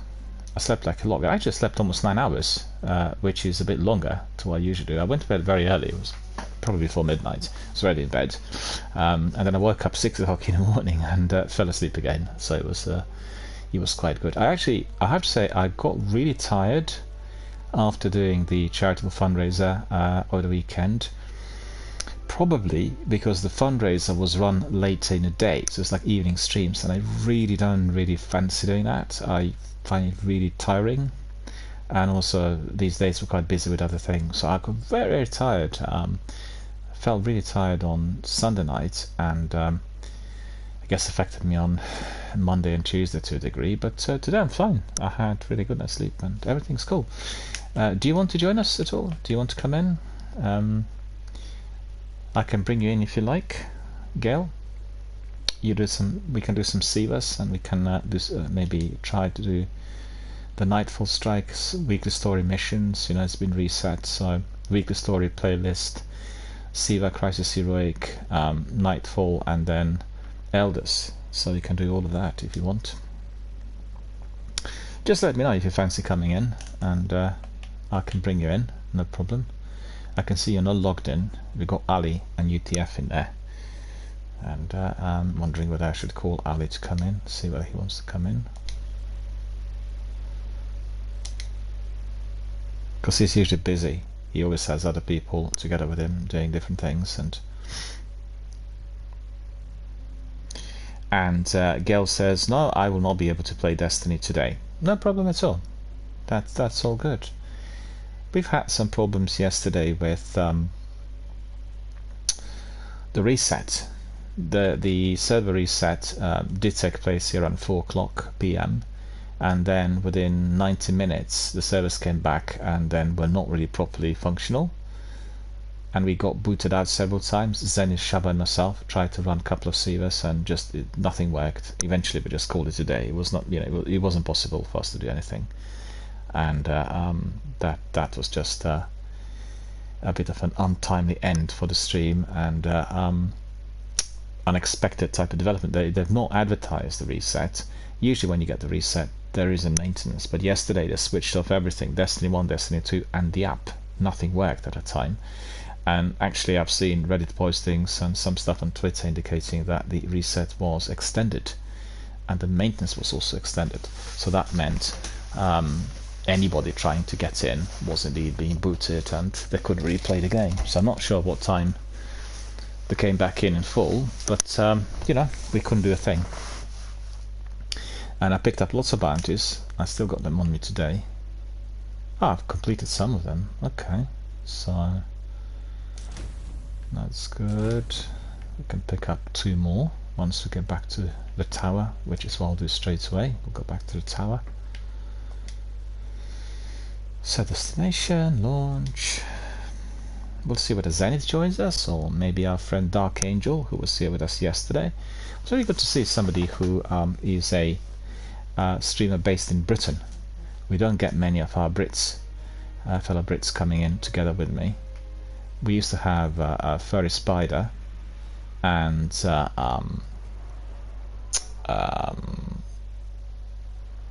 Playmore UK.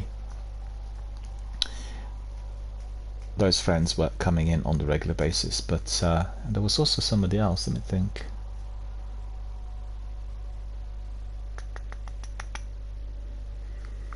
Our friend from Somerset, I just can't remember his user ID now. Oh, we got somebody else popping in. We have Only Reed coming in. What's up? He says, hello, how are you doing? Good to see you. Thank you for joining us. Thank you for joining our community of Destiny gamers here on this channel that provides services for charitable fundraising and overall support to Destiny gamers and people who love video gaming worldwide. Thank you for joining us. How are you? How is our friend Only Redo? How are you? Where are you? What are you doing today? Are you in the US? Did you also just wake up by any chance? Or are you perhaps in the UK or elsewhere? Let us know. We'd like to hear. And our friend says, I'm good. Well, that's cool. Cool. No worries. That's good. You also a Destiny gamer, a Destiny veteran. Perhaps do you play Destiny 1 or Destiny 2? Perhaps you played both games. Just tell us all about it.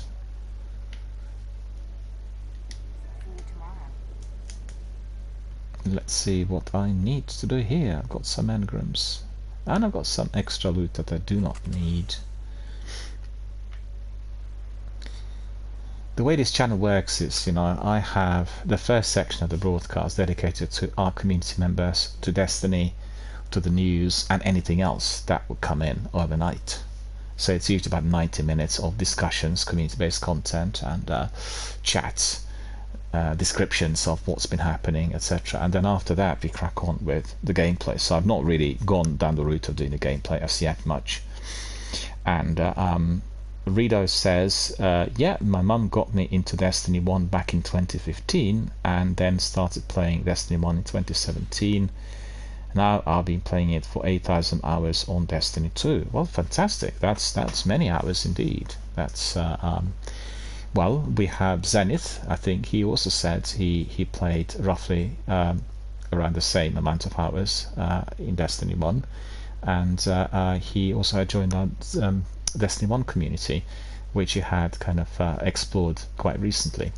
And I think, if I'm not mistaken, Zenith, you said that a lot of that also had been achieved through the channel as we did things together, like with CUS, and you were able to get very, very good loot and level up your characters. So very good to hear. That's fantastic. Well, I played Destiny for about 5 years now. I did play Destiny 2 on day 1, but Destiny 1 I've not played prior to the actual channel being set up in 2018. So I decided to use Destiny as the main game for the channel, to build my community and get everything sorted online. And it worked perfectly. It was the best possible game I could have chosen, because it has a very large community of gamers, and the vast majority are very friendly, very attentive, and very supportive, kinds of people I'd like to see live on air. And it's been fantastic. And I need to tell you that everything I learned about Destiny is what I managed to get through our community based here through the channel. So they taught me everything. I knew nothing. I literally just walked in. I knew nothing about Destiny, and they taught me everything. And actually within 6 months of me playing it, that'd be 2018, 2019, I have been able to level up the characters, learn everything, do pretty much every activity, and get knowledgeable. Being a member of Destiny community online, either through various forums or somebody's Twitch or YouTube channels, is by far the best, because this game has been created in order to be played together with others. It entertains group activity, and when you do it together with others, you get the best experience and you learn from others. So that is just it's been a remarkable journey so far. The channel has been growing, and at times I also had other games on the channel. I had Apex, Warzone. I had introduced some of the new titles from the Game Pass, We played at one time also Halo, the Master Chief Collection, but Destiny had been right from the beginning the backbone of everything we did here. And I had a break for about a year, which I didn't stream on the regular basis. I just, on and off a few sessions, and I've gone back to the regular streams recently in June, after I managed to get a very good internet connection compared to what I had before. In our local area here where I live, we don't have fiber, and you really need fiber and ultra fast internet in order to get proper Twitch streams going. So I had to wait until they invented 5G routers, and now I've obviously been able to resolve some of these problems. The problems with the laggy picture, poor quality picture and all that, because there has to be really substantial high quality upload if one is to be doing anything on Twitch, and that was unfortunately not accessible. That was the reason I wasn't streaming every day during that period, as the internet connection in our area also had gone downhill. But today, actually recently, I've been able to acquire a 5G router, and I'm getting a 4G signal, which is giving about 15 megabits to 30 megabits per second upload, and that is doing the job. It's been much better than before. It's not perfect, it's not as good as fiber, but does the business. Our friend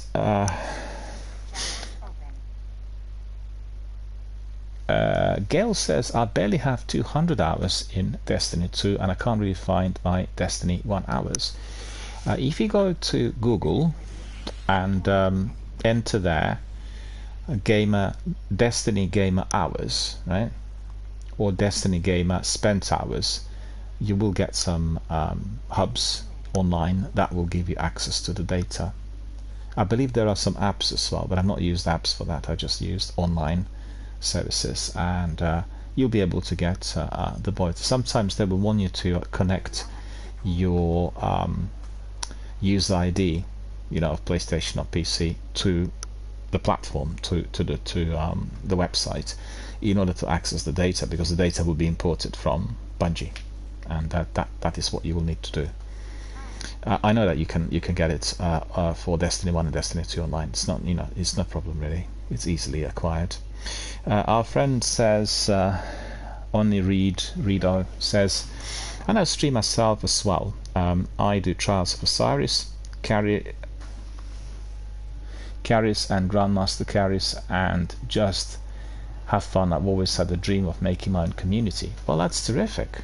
That's the way to do it. And do you want me to give you a few tips? I've been doing this for 5 years, and I have quite a large community of Destiny veterans attached to the channel. The channel at times gets very busy. We have lots of people, come in and talk. The only thing is that my channel, as I'm a mature gamer, is full of mature gamers. We don't have many younger guys, although there are some, obviously. But the actual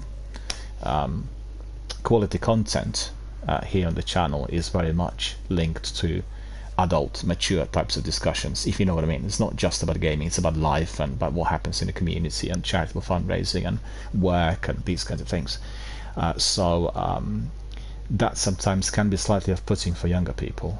Not for everyone, but for some people, they want to come in and have fun and crack jokes and talk about the usual kind of going out on Saturdays and Fridays and that sort of thing. And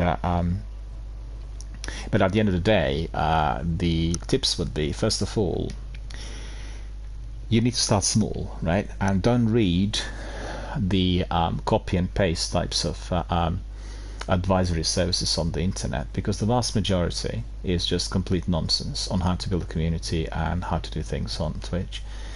If you, for instance, spend times looking at certain streamers, you will see they start out in March, let's say. By the end of June, they have like 20,000 followers. Just doesn't cut it, it's not right. And there are companies selling fake profiles and beefing up these followers, and they just buy, and it's just all completely fake. The way it works is you have to have one game, that you enjoy playing, and you need to choose the game that's been in circulation for quite a while, right? Usually, it's the best if it's a part of a series. So, give an example. Destiny has got 2 installments, but Assassin's Creed has got quite a few. And Ghost Recon, for instance, or the Division, the other. But I think like Assassin's Creed is a good example, or for instance Elder Scrolls, because they have lots of different installments, meaning the game's been run for many years, 15 years plus, right? Means lots of different gamers are going to be watching the stream, and they will be coming not to the latest. The latest will always attract the greatest number of viewers and participants for the obvious reason. It's new, people are playing it, etc. All the veterans will go and visit the older titles on the regular basis every day. They won't stay for long. They'll pop in, sometimes, and they'll have a look, but they'll come to you and they'll remember you because you're one of those still streaming the older game, which they actually like, enjoy, treasure, and play from time to time. So, for instance, if you were to give an example, Assassin's Creed Valhalla, right? You were to stream that, you will have no traffic because everybody's watching it, everybody's playing. But if you chosen one of the other ones, one of the first three of the trilogy, let's say you choose Assassin's Creed Remastered, the earlier ones, you will get people who played the original that was not remastered to watch you, and they will be coming in on the regular basis. So that's a good premise for that community to be built. You follow me? It's not about the latest title, it's about the game that is a part of a series, preferably a multiplayer. Why? Because people want to come in to play together with you. A single player game may not be ideal because people just watch. Twitch is all about the interaction. Destiny is ideal together with Elder Scrolls Online for that, because A, it's been around for a while, has a huge community of followers and gamers, and lots of people are involved in helping others, due to the Bungie Foundation, due to the way this game was run from the beginning. So it's all about helping others. You get sometimes some people who are not particularly pleasant, and usually they do the Crucible, do the PvP, but that's just completely to be ignored. That's not really any form of representation of the rest of the community. And there are many forums online which are tied in to either charitable works, or helping others, or advancing somebody's gameplay, or providing sessions for people to learn how to raid, to do nightfalls, how to do the armor, and all these kinds of things. So it's a very good game for that reason alone, and many people who play Destiny 2 will come to the streams of Destiny 1 to find out what's going on, to revisit the old maps, to revisit the old places of interest, and they will be connecting, they will be talking. So that is the first port of call. When you stream, you have got to be similar to radio hosts. You need to, like Graham Norton, he talks all the time. You need to be like that. The more you talk, the better.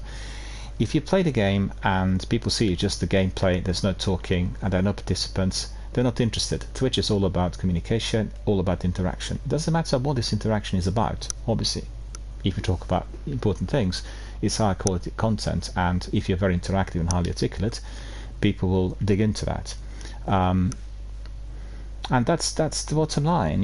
It's regularity, having a stream delivered on the regular basis, usually at the regular time, minimum 3 times a week, minimum 5 hours per session, and you need to have regular schedule so people know where to find you and at what time. And then the best is if you get few participants, either your friends or people who are regulars, to come to talk live. So it's not just a monologue, it's a dialogue, right? You talk to them live on air, which means they are talking through the party or any other comms, Discord, which you enable, and everyone else can hear them. Make sure if you're doing the live talking that the privacy is enabled for live recording and live talking, because sometimes if they come in, you can hear them, but the viewers cannot, which is, we had this problem yesterday. It was, one of our community members got in and he got privacy settings on mute for anything that is being covered live, and I asked him to basically switch it back on so everyone can hear him, and that was it. So coming back to the summary, number one, the choice of the game that's part of a series, preferably multiplayer. Choose one of the older titles, so not the one which is currently played. Secondly, regular streams, minimum 3 times a week, 5 hours per session minimum, and you then have to be very interactive. You need to talk to everyone at all times, and most importantly, you must always have secondary display, right? Your secondary display has got to be with your live stream and the chat, so you can see the chat at all times, and when people start writing and talking to you through the chat, you've got to be corresponding immediately, right? I'm not sure what platform you use, whether you're on Xbox or PlayStation or PC, but you've got to see the chat and you've got to be responding to what comes in, because lots of people pop in just once to have a look, and if they feel no one's responding, they will just walk away and they won't come back, right? Twitch is all about interactivity, and Destiny and Elder Scrolls Online are perfect games for this, as to give you the opportunity not just to be talking to others, but also to be playing live together, live online with them, and then building your own squad and helping others as you go along. So that, it's just a few tips really. I hope it helps. And also a very important thing, when you do something live online, make sure you are like on the BBC. Don't swear, don't use the language which is defamatory, be always polite, be always attentive, run it as a family friendly. Even if you're running mature games, if you play Warzone or PvP games, make sure that people know they've got to be civilized.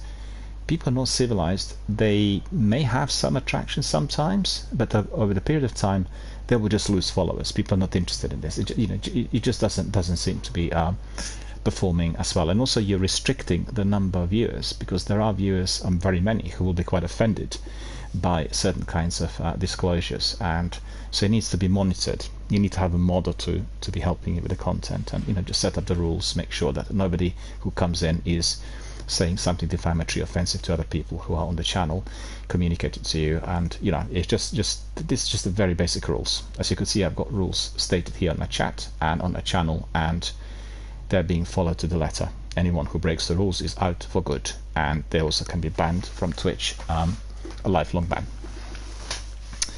Our friend says, oh, thanks very much for subscribing, for following. I can see that Stream Elements told me you followed us, so that's great. Thank you for following. Thank you for joining our community. Hope you will enjoy your time here. And our friend says, I did weekly King's Fall earlier today. Well, presently we don't actually do raids actively. From time to time, if we get a few veterans, then we'll throw in a session. The raids are actually tied in with my charitable fundraiser I'm doing at the moment. So anytime we reach a milestone, so that would be £100, £200, £300 or so, we have a community-based session, or sessions, right, plural, where within the session we are doing raids and nightfalls, and then we prepare for that, we plan for that, and the raids and nightfalls within that community session structure will bring in sometimes the donors. Frequently the donors will be our community members, and then some other veterans, so it becomes really kind of a proper get-together with everyone. Doesn't matter really. I think at the moment we'd be probably looking at Destiny 1 rather than Destiny 2 raids. That's because they're still legendary, very popular, treasured, people like revisiting, more difficult, you name it. And I think the raids of Destiny 1 are still a lot more popular than the ones in the sequel.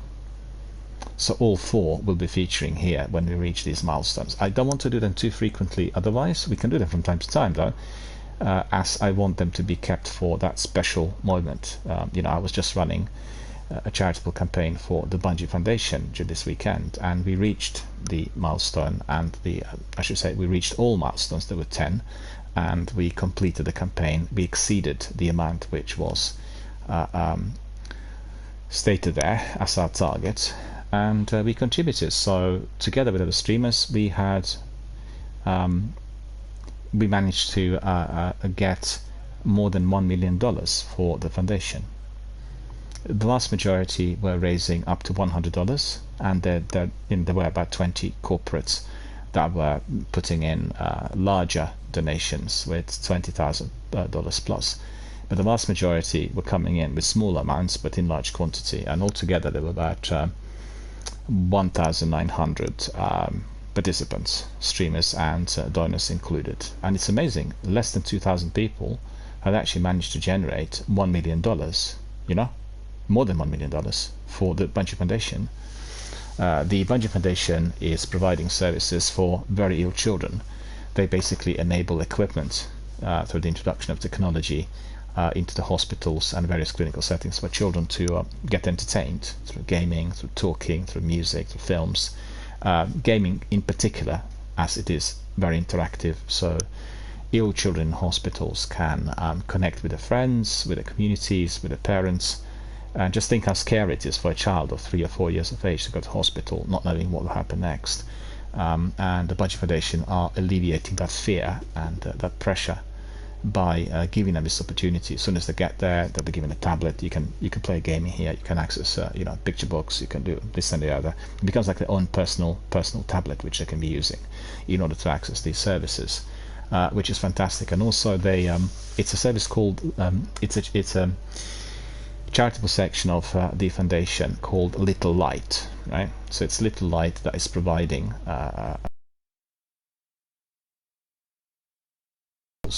and then the other party involved with the Natural Disaster Fund worldwide help natural disasters globally, and that's through the United Nations. So they'll allocate one area in a year that requires assistance, and they will get involved, and the funds will be used for that as well. So it's terrific. In fact, if you are interested, I'll give you now a video which had been created by Bungie that tells you the story of a chap called Wyatt. And this young man, as a child, suffered serious illness due to tumours. So I think 2 or 3 tumours had to be extracted several times, in fact, and he lost the ability to see in one eye, and he was partially blind in the other. And it did take him a long time to recover, and he was recovering. Over a long period of time. And in this documentary, he talks about how important the video game was for him, and how important it was to talk to others through Destiny, and what Destiny as a game with its guardians and the battle between the darkness and the light meant to him in his own struggle, which was the struggle between the darkness and the light. And that's extraordinary. That's absolutely incredible that he was able to conquer the illness. He's an adult now, and he came there for the first time to visit the Bungie headquarters.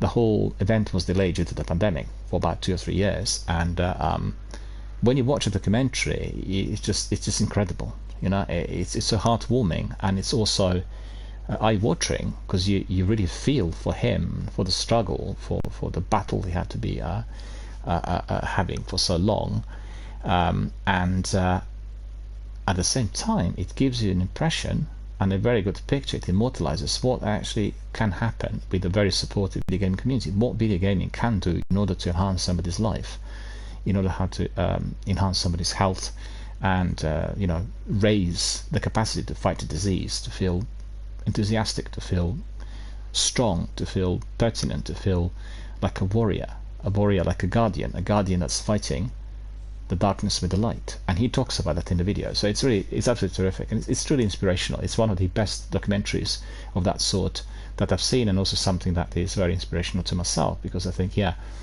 these are the new opportunities that the new technology is making possible, and we want to jump in, we want to grab it and use it to the best of our abilities, just to bring that degree of change in other people's lives, for the lives to be turned into something better. So have a look. I'll give you the video, just bear with me.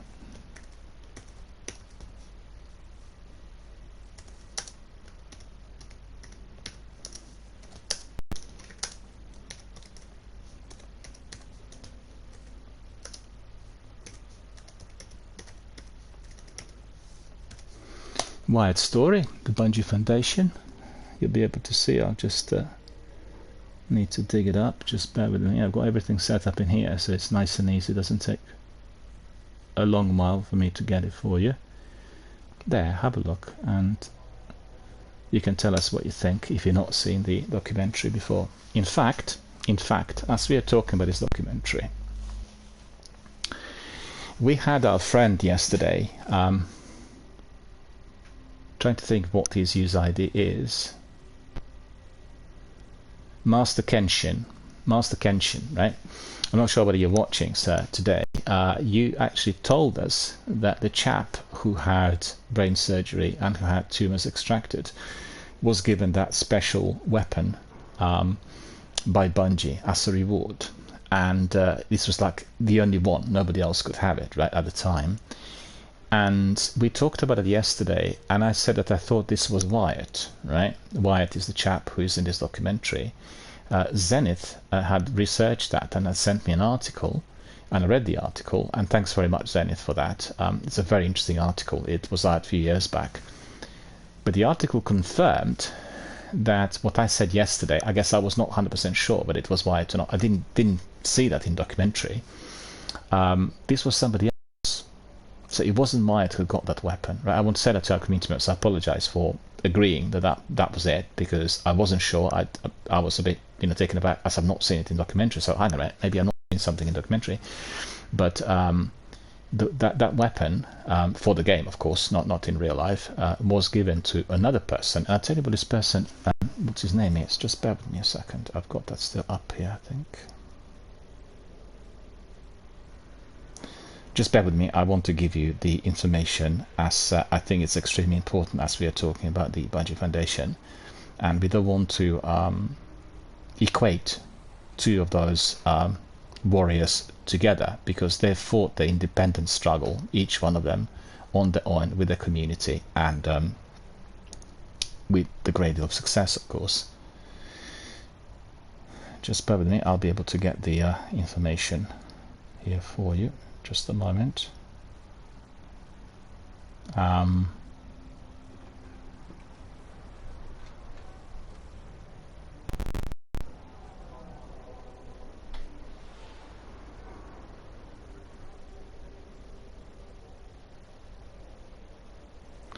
There we are. Anybody who's interested, this article is about another chap. So this is not Wyatt. And I'll tell you what his name is. And I'll tell you exactly what happened there.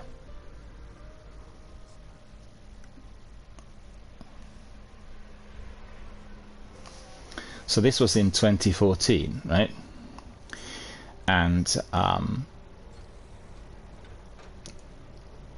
his name is Eric Levasseur. And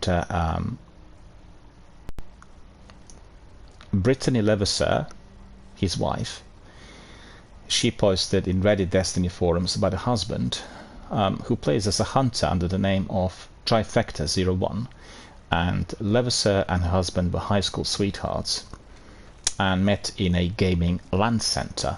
So they're both avid video gamers, right? The two played Halo together at the time, so this would have been a few years back, and fell madly in love. Eric eventually went to college for video game programming, but began having serious problems. Unfortunately, his medical issues began in earnest while at school, and he was left unable to work. So it's already happening while he was still in high school. Over the course of the following years, these issues would go on to prevent him from doing just about anything. He lost the ability to drive and became completely homebound. In an effort to heal him, he has undergone several neurological surgeries in the last 11 months. So this was in 2013, 2014, so that's altogether about 9 years ago. Two of these surgeries involved removing large sections of his brain. This left him struggling with impaired speech and memory, and the surgeries themselves have been fraught with side effects and many complications. When Destiny was released, Eric was eager to play. Although most everyday activities were exhausting for him, Levasseur said, doctors suggested the game could be used as a form of physical therapy for brain and memory damage. Basically, these games affect electromagnetic waves in our brain through the optic nerve, right?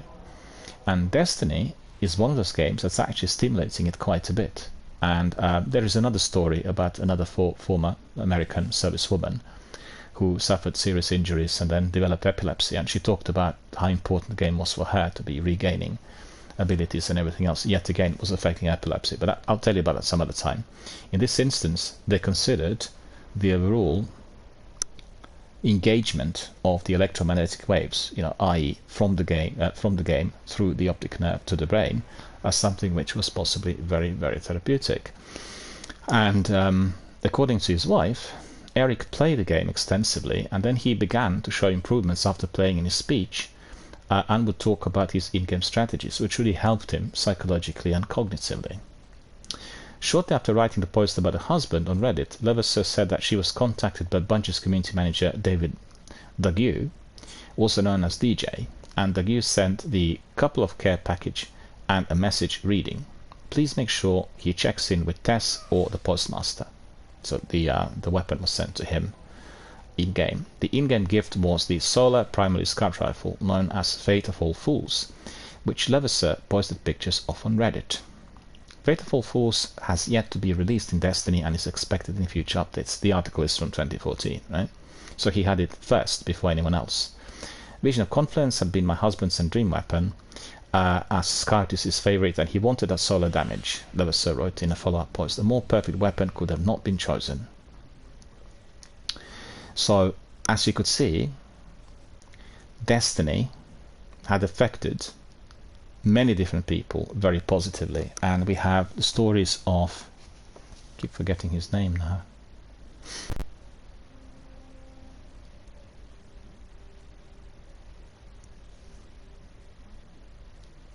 Eric.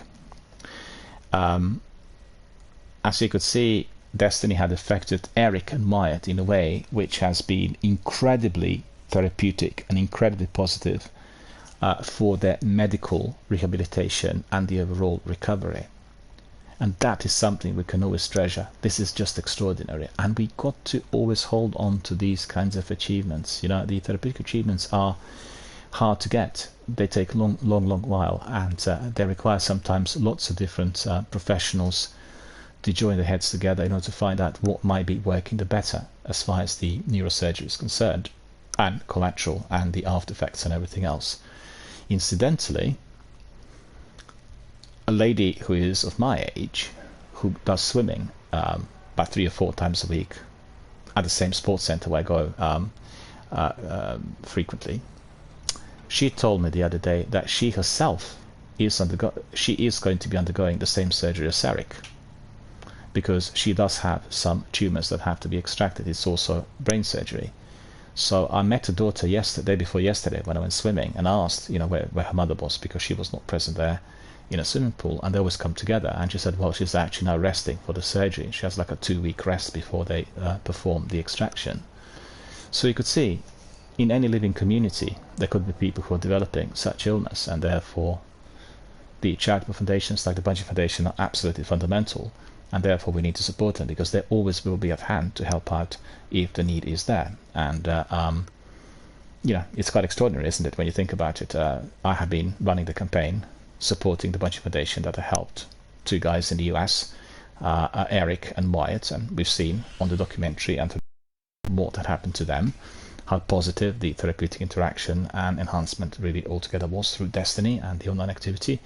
And then I go for my swim, and I get to know that there's somebody from my immediate environment who I know who is going through exactly the same. She's not playing Destiny, but she will be going through the surgery. And actually I saw her a few weeks ago before, when she conveyed this information to me. She said, you know, I will be having the surgery done. And then I've given her some advice on what she needs to do mentally to prepare herself for the surgery, because you know, it's all well and fine before you go to hospital. Once you go there, once you're in the bed, that is when it hits you.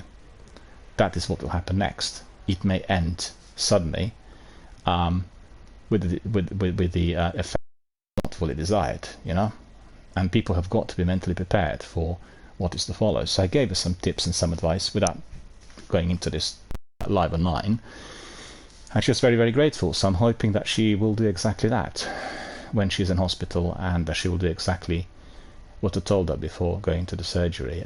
It will really help. Alright, my friends, we are to be commencing with Sivas, but today's turning out to be a very, very fertile community-based session, and that's what I like the best. This is what this channel is all about, and I really thank our friend. I need to see what your user ID is. I apologize for this. Onlyreader. I thank our friend Onlyreader for connecting with us and telling us about his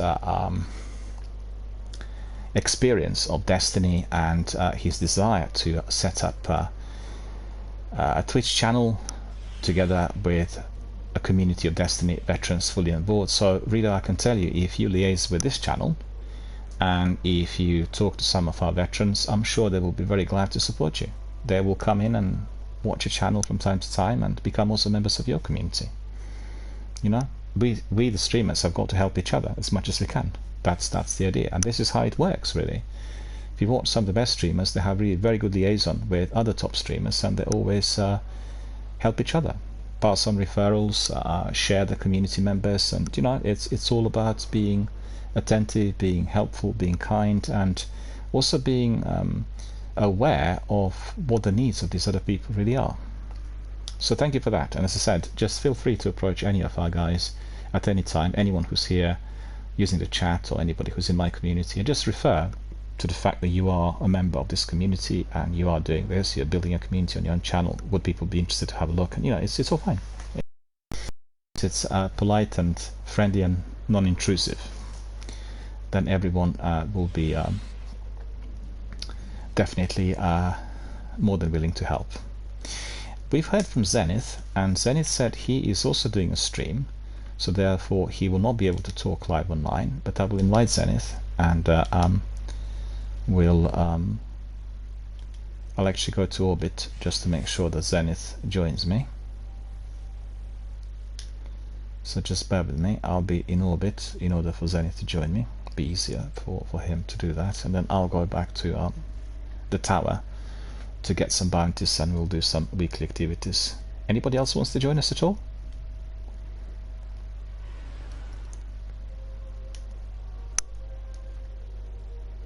If anybody else wants to join us, just send us a message here on the chat, and we'll bring you in.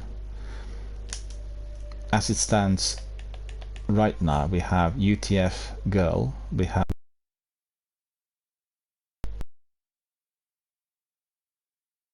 who are able to join us if they wanted to. Anybody else from the chat? Gail said she couldn't join us. I've seen that. Sorry to miss you today, but you know, you'll come back on another day. No big deal.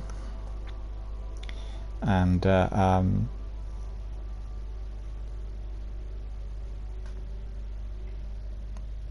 send. Yeah, I'll just mention to Zenith if he's streaming that I've sent him an invite. Just bear with me, it'll take me a second.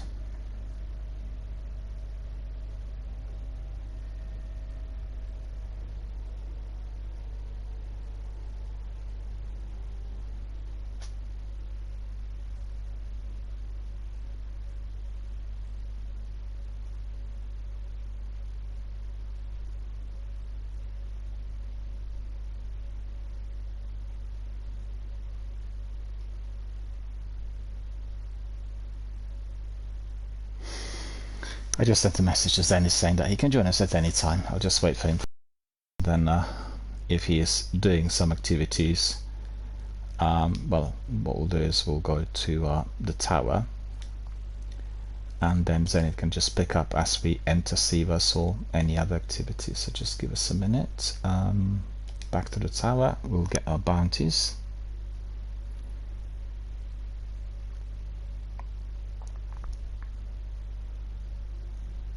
Also like to remind everyone that we are still running the campaign for a UK-based charity called Mind, and the information on the campaign and everything is pinned to the very top of our chat. So just click on the link, have a look, and you'll be able to get all the information.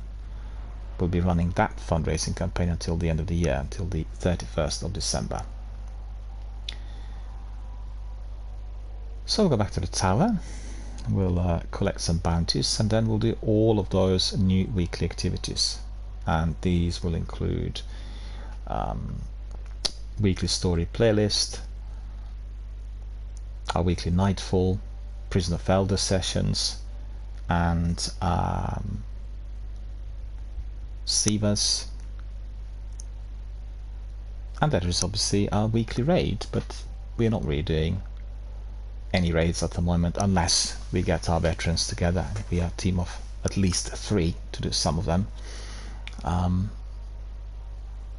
So all the other activities are seen as the utmost priority, and raids, as I said, will be slotted in within that charitable fundraising structure, the content of the milestones. Once we reach those milestones, we'll have various raid-based sessions. Okay, so let me just sort this out quickly, see what we've got here. I need to get these treasure packs, as I have 2 of those and I need to liberate some space in my inventory.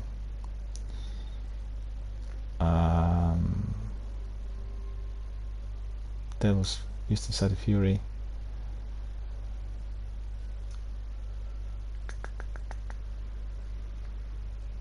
Right, this one we can discard, we don't need this one. See if there's anything else we don't need.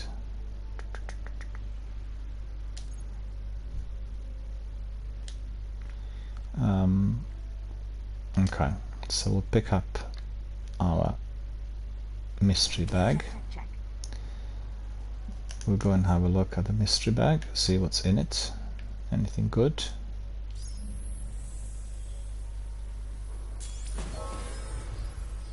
Strike of Midnight, another sparrow and a silver dust. Okay.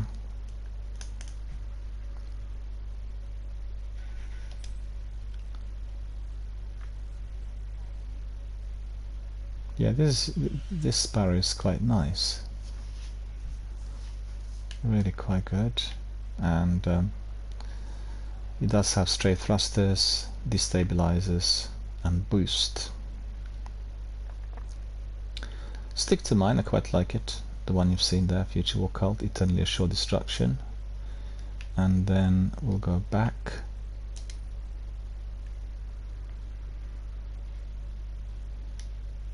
We did pick up something that went to inventory, and that is Strike of Midnight. So we'll pick this up, and then another treasure mystery bag or box. We'll open that one. Let me see what we've got.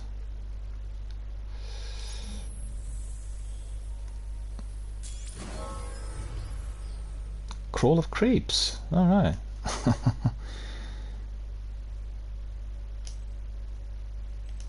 Yeah, the trouble is I can't use it as I've just taken the other.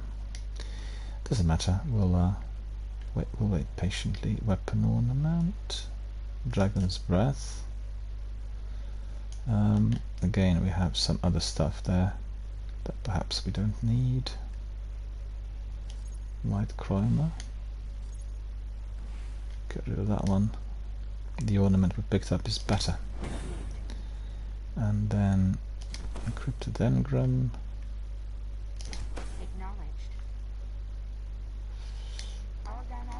Now we'll quickly have a look. It's very picky there with Destiny 1 inventory. You need to be taking everything out into inventory and then decoding, then looking at the usefulness of the items, and none of these are useful, so we'll delete a whole lot. Just literally waste of time. And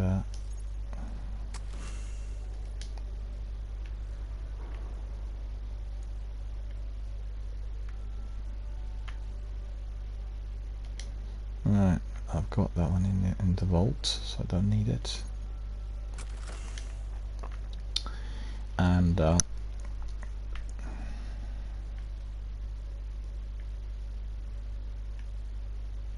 2 scout rifles. Which one's better? I wonder.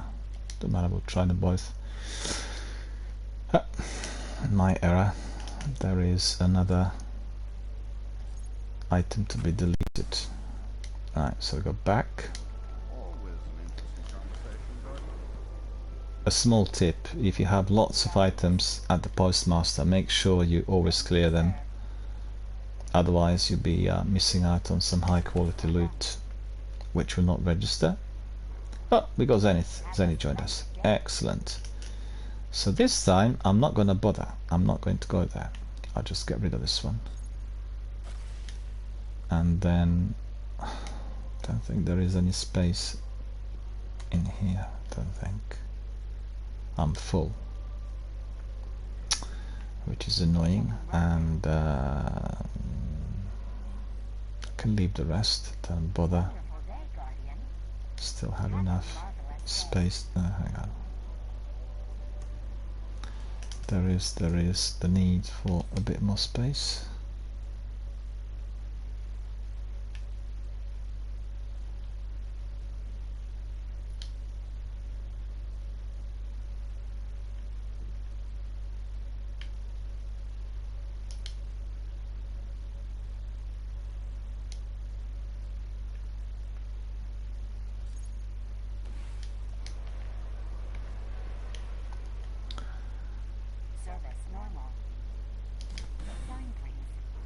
Curious about that one.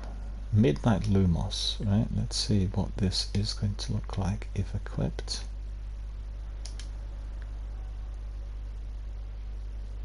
I hate it. I hate this. This is terrible. Not my style. Not my style. I keep it in there just as a souvenir. Emotes, not emotes. Why? Let me see. Any space there for emotes? Score, clap, crane kick, point, please, tantrum.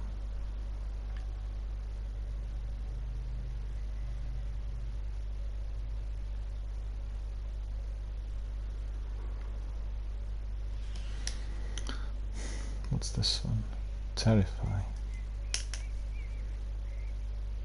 It doesn't matter. I'm not gonna bother. Got enough of everything.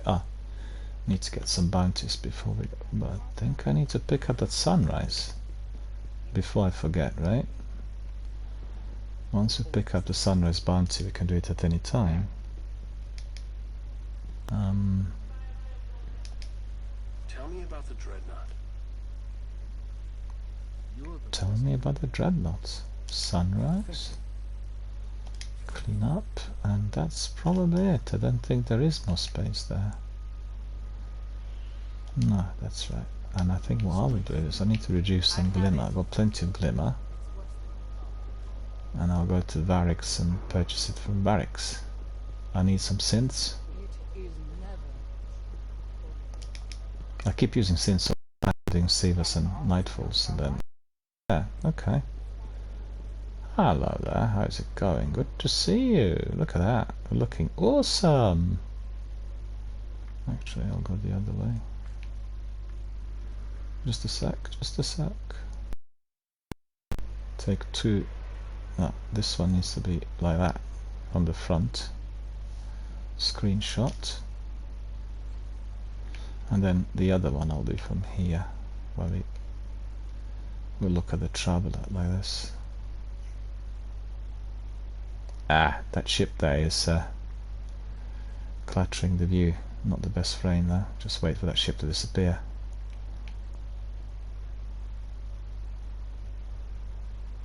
Maybe without that. Yeah. That's good. Let's just go and pick up some stuff from Variks. I need to get synths. Also, you can pick up that sigil. That sigil can be used for Prison of Elders, which we're doing in a minute. So let me go to the reef and pick up everything that needs to be collected.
Well, my friends, let's just carry on and let's get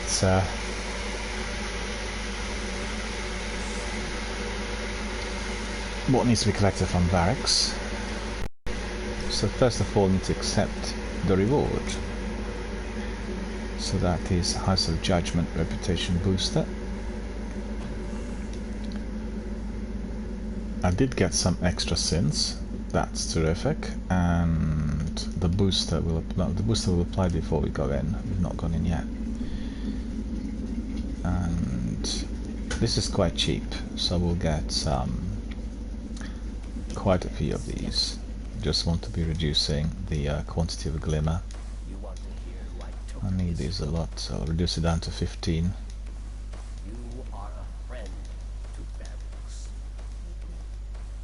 There we are, that's good enough. Let us have a look. 92, that's sufficient. As you can see, for my secondary I've got even almost 200, so that's plenty. And then I'll go for the sigil. Sadly, we were not able to reach 30,000 on several attempts recently. Once we did, when I was with Matthias and Gel, we had 1,200, but I think that the other attempts failed because we weren't getting many enough enemies. That's what I think. We all did precision shots, but we, you know, the whole thing didn't materialize, unfortunately. Okay, so that's it. That is completed. We've got the bounties, we've got everything, and then we are going to go to Sivas. Zenith and me again, looking into distance, wondering about the future. It's the meaning of life which matters when you sit here or stand here and look at the future. There we are, and we are now going to be proceeding. I think what we'll do first is the weekly story mission. We'll do it in an orderly fashion. Start with the beginning, right? But we're not going to jump into the nightfall before we've done some Sivas. We need to warm up a bit. So that's the hang on. Let's see if anybody else wants to join us. It'd be good fun if we had 3 people in there. I know that little Brenton would join us immediately, but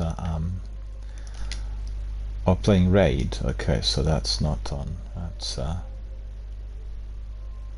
just a minute.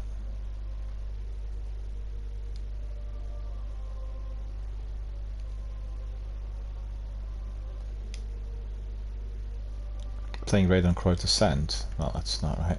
That's see. Let's fight him. Let's see if Ali wants to join us. He's in orbit. We'll give him a minute.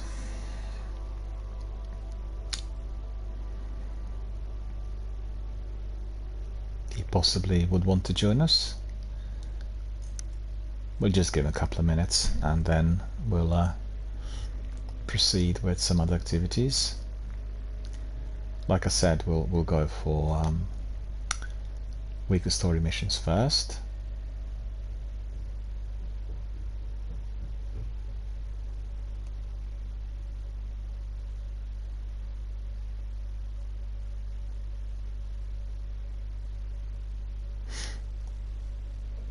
Yeah, he's probably busy with other things, and we'll go for the weekly story missions. We'll try to get somebody in for the Nightfall and Prison of Elders. Makes it more enjoyable, makes it easier for us, and also it's a lot more fun. So that's the idea. So get ready for more action. First of all, we'll start with weekly story missions. Listen to this from an old warlock, Osiris. Every end crawls from the same pit, rising from the schism to swallow matter, light, and life. It will not be stopped, but here it can be slowed. The shrines of Oryx must be destroyed.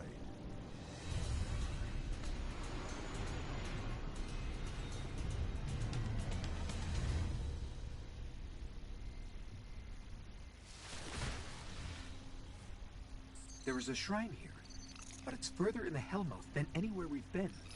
We should destroy it before it's too late.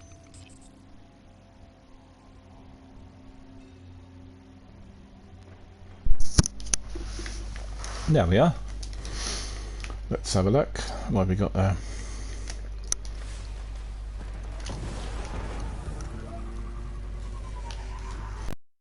Inspect my weapons as well. Actually, I'll do something else. I just remembered. I'll go back and use some of my consumables. I'll have one for more glimmer. Then we'll have more glimmer. Then we'll have maybe exotic engram. This one as well. Strike playlist, we'll use that before we go in. And that's it. Got it all. So that should give us the best of benefits.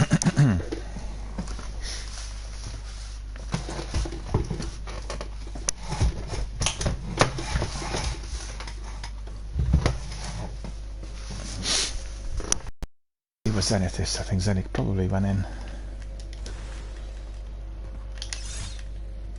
Use the synth. Immediately some of these I purchased.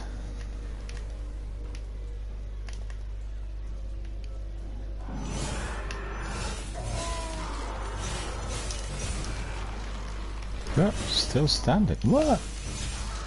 Why was it still standing? What is going on?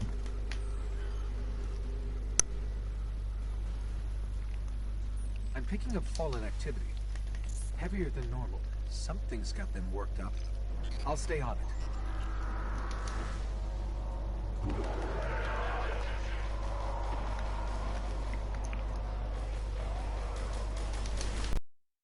Battling the evil foes out here. Look at this.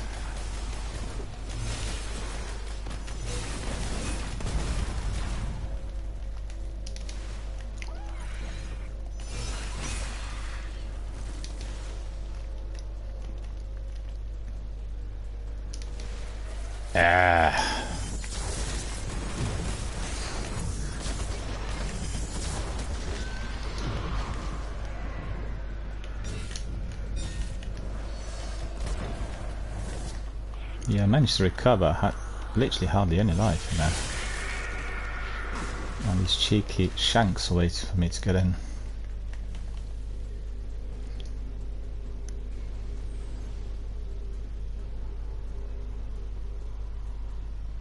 If I translated these fallen comms correctly, one of their barons is here. They don't crawl out of their skiffs too often. Sounds like an opportunity.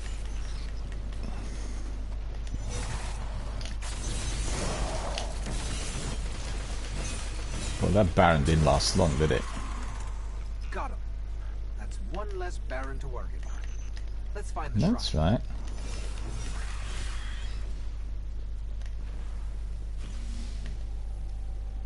These tunnels go on for miles.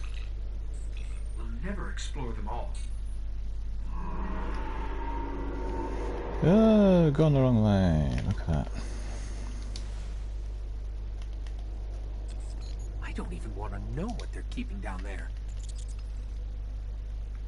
Circle of bones. I do want to know what they're keeping down there. What are they keeping down there? That's the question.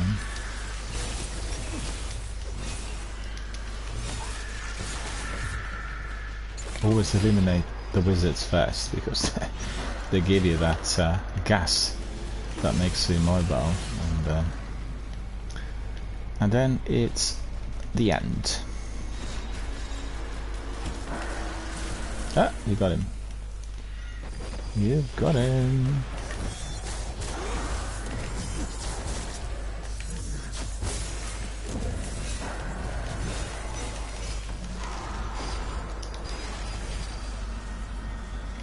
Let's go the other way. want to go the other way, but looks of it, right?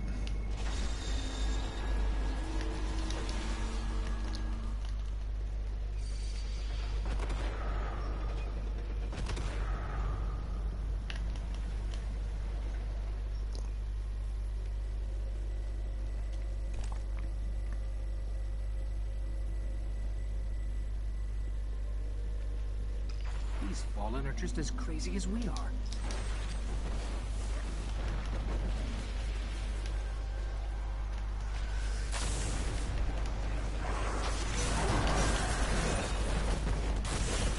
Come on! Don't know what rockets he had, but they're definitely powerful. Look at this.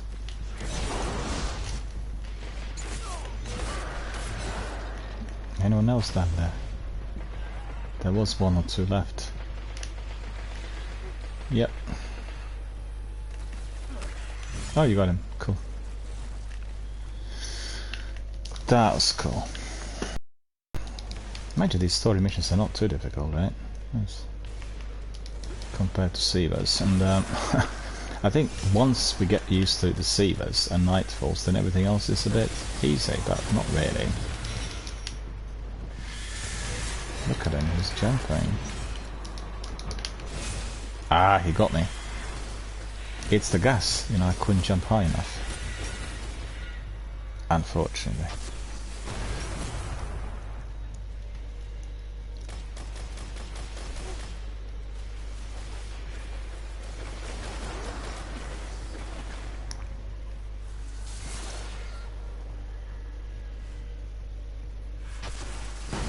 Well, that sorted. That rocket is it. Is he still there? He's still there. He is still there. Did you see that? What sort of life has he got? He did have very little life left, but he was still alive. That's astonishing. That rocket should have killed him through and through. Must be the mods, you know. Must be. Can't think of anything else.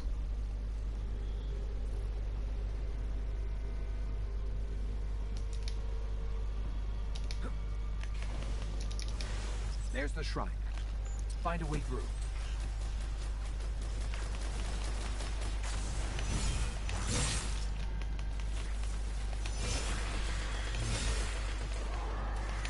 Hmm.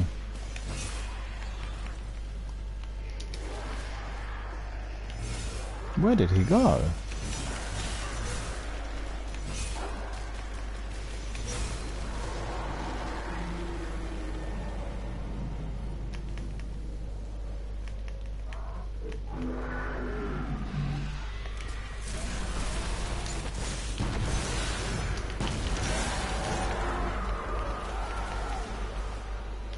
I'm out of ammunition.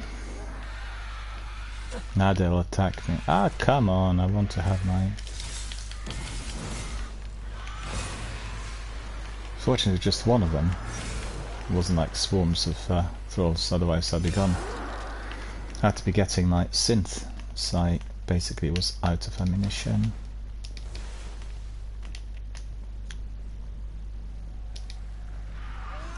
Everyone needs to remember the synths.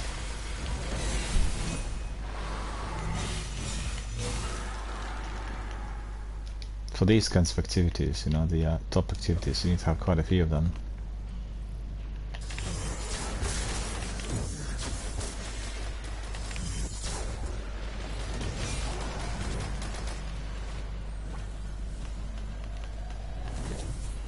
Oh, we got them all. Cool. Nice and easy. Nice and easy.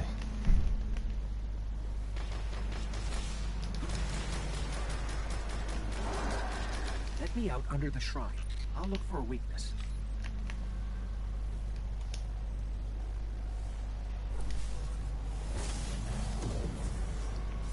Ghost. It's tethered to a power far beyond the edge of this system. If I just find a way to break the link. Let's just hope we don't get sucked into some trans-dimensional vortex.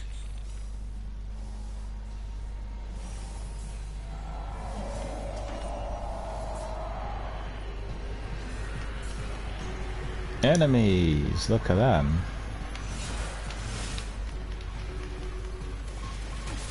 He's retreating. Why?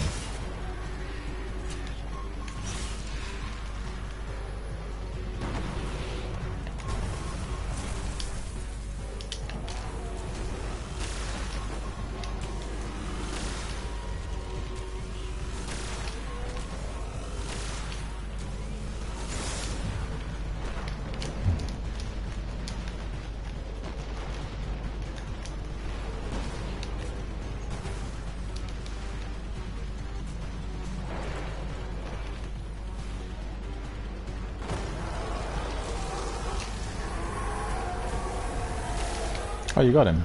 Ah, well then. It's weakened. Destroy it.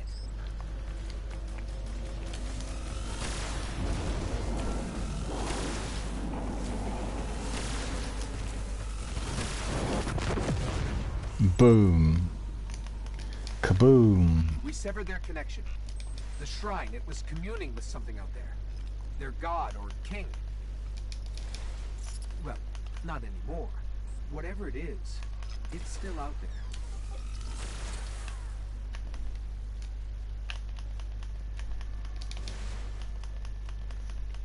Is it a god or a king?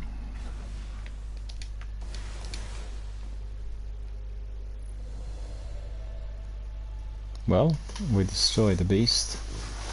Wasn't too difficult. That was alright. That was easy. Look at me. No precision kills. Zenith 34 precision kills.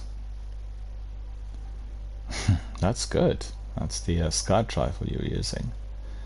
I was just using my sword. Right at the end I used my fusion rifle. All about hack. Easy. Oh, we've got Dragon Keyblade. Dragon Keyblade's here. Hello, how are you doing? Good to see you. Thank you for joining us. And our friend Dragon Keyblade says, hi, I'm a fan of your channel, all about the community. Also, good luck on your stream. Well, thanks very much indeed, sir. Really appreciated your kind words, and thank you for joining us. Thank you for watching. Thank you for popping in, saying hello. Great to hear that you enjoy all of our community-based content. At the end of the day, this channel is all about a community. You know, I talk always about our friends and participants and fans and viewers and community veterans. We talk here, you know. That's what it's all about. It's called the Urban Miller Gaming Dialogue channel, right? The actual wording in there, the username is Daniel Miller Gaming, but it's actually the full name is Gaming Dialogue Channel. So, how are you, Dragon Keyblade? You also are a Destiny veteran. You play Destiny for quite a while. Do you play Destiny 1 still, or are you playing the sequel? Tell us a bit about your Destiny history. All of us would be very curious to hear. We've had a couple of new members joining us today, and one of them, Reed, said he was also a budding streamer, so I gave him some tips in terms of what he can do really to enhance the traffic on his channel and, you know, get the high quality content and everything. Very good to see that our new members are coming. Is our friend Dragon Keyblade still there? If you are, just tell us a bit about your Destiny 1 history, how you got to know everything about Destiny, what the activities like the best, what armor you're wearing, you know, that sort of thing. We'd be very glad to hear. So the next thing for us is going to be Sivas. We'll do a few Sivas in order to warm up. It's going to be Zenith and myself. Airborne, Ironclad, Small Arms, and Heroic. Airborne, Ironclad. I guess that wizard must have had a special shield or something, you know. Must be. I can't think as to why he was able to survive your rocket. It was a bang-on shot. It really was. I used to say bullseye, right? It was precision shot, and he still lived, and then was hiding behind a barrier.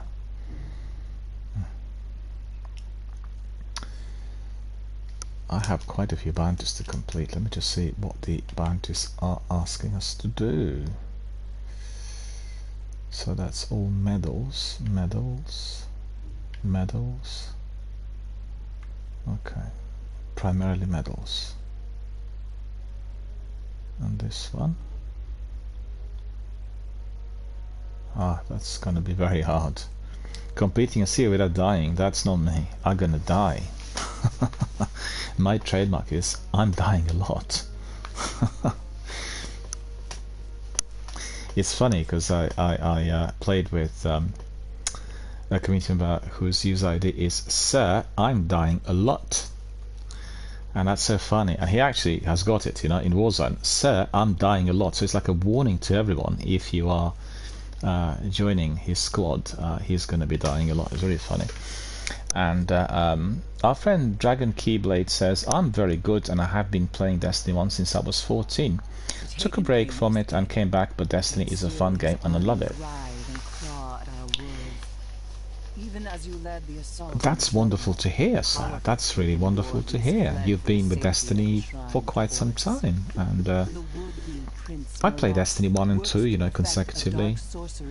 Destiny 2 is more present here on the channel.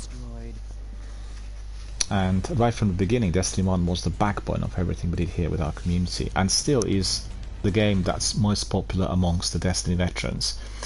Lots of veterans have got problems with the sequel, and you know, to tell the truth, we get many messages indicating that people are departing from Destiny 2 as they are unhappy with either the condition of the servers, or the way the Crucible is, or the way the content appears to be.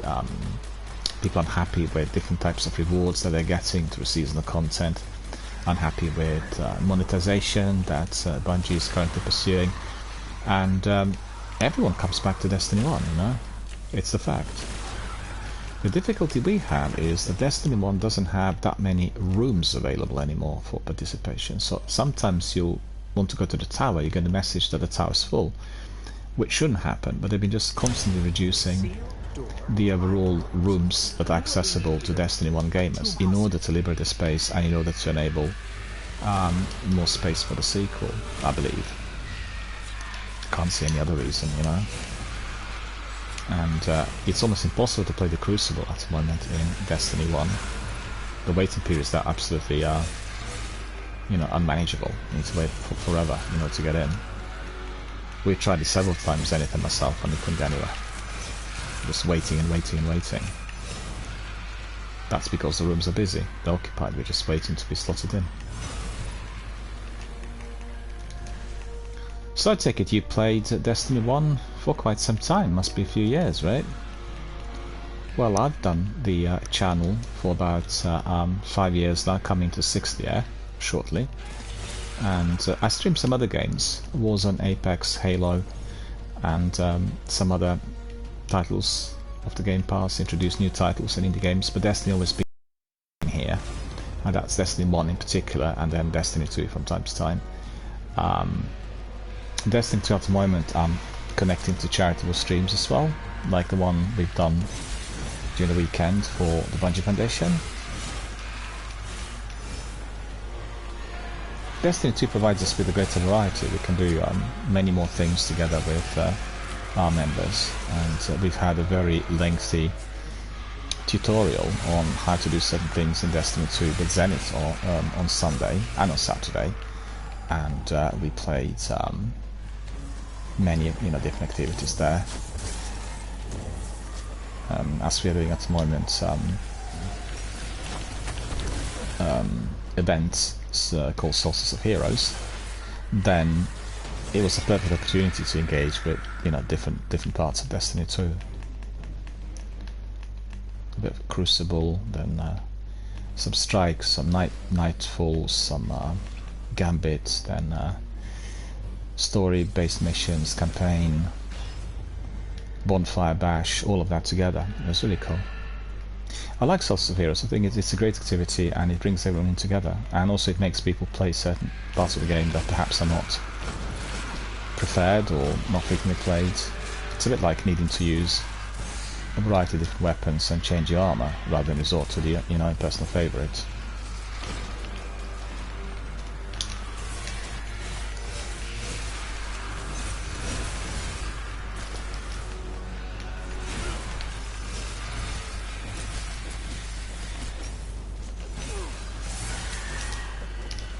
Oh, he's strong. He's strong. need to get to him with my fusion rifle. He's got a powerful shield in there.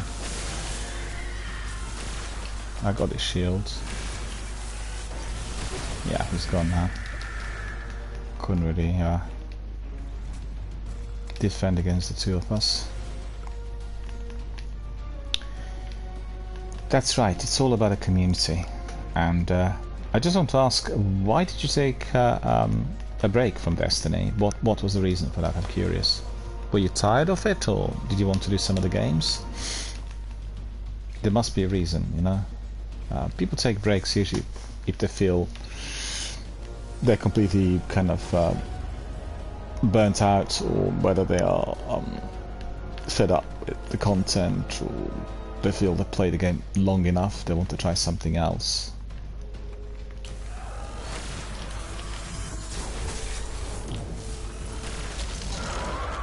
This Olga, why was this Olga in there?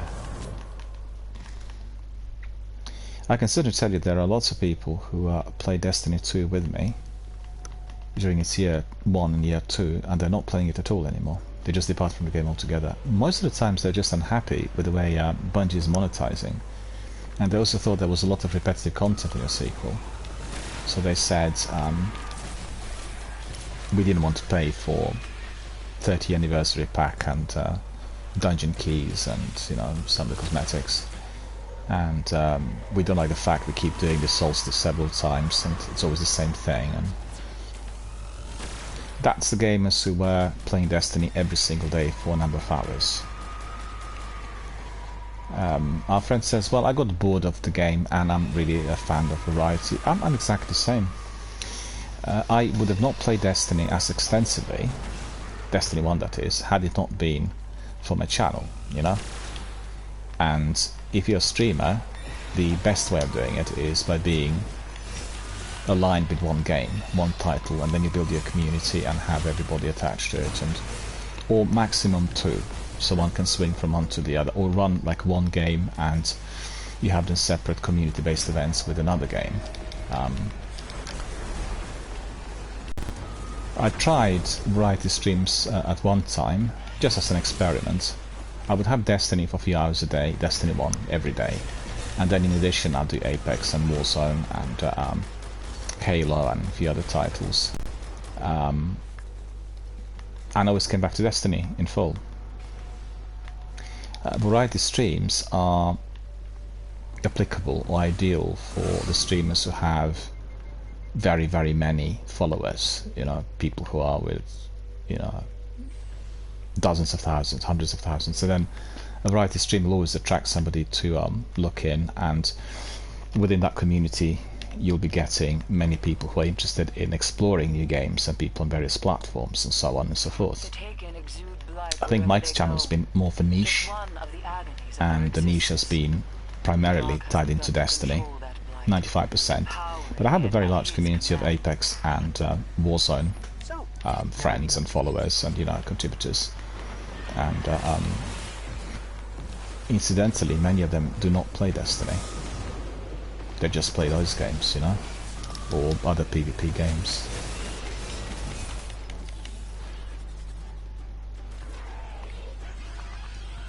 I think Destiny 2 is very good from the point of view of having a variety on offer.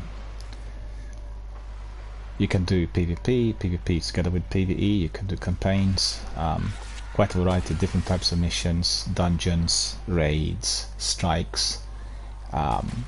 I guess one thing that people said about Destiny 2, the veterans of the original game, is they find Destiny 2 to be too easy. It's too easy to learn, it's too easy to get through certain sections and to compete. And I'd agree, I mean, I would agree to a certain extent, but at the same time we can be adjusting the difficulty level, and the complaints recently were that either it was too easy or too difficult. They said there was no middle ground, but you know, you can't satisfy everyone at the end of the day, that's the fact. I also thought that the legendary, or was it heroic, what is it called in the sequel, on the strikes and on some activities is extremely difficult. You need to have a full team in there if you want to complete. Otherwise it's, you know, so I don't really agree with some of it. but the first game was more complex to learn. And at the time it was new, so one had to be learning all through other participants. There were no guides as such published, and that was also an incentive for people to get together.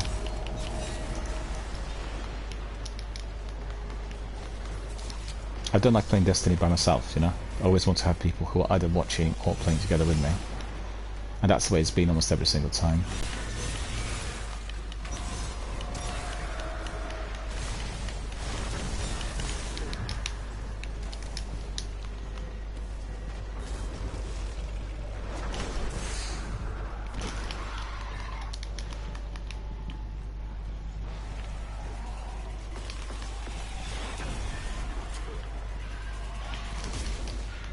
Well, this is a Siva strike after all, isn't it?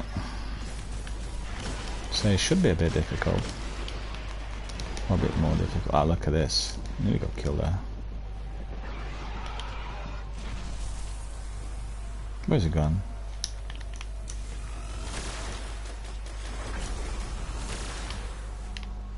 What? Taking 3 hits. These blights are like really powerful. Look at this. I should be gone in 2.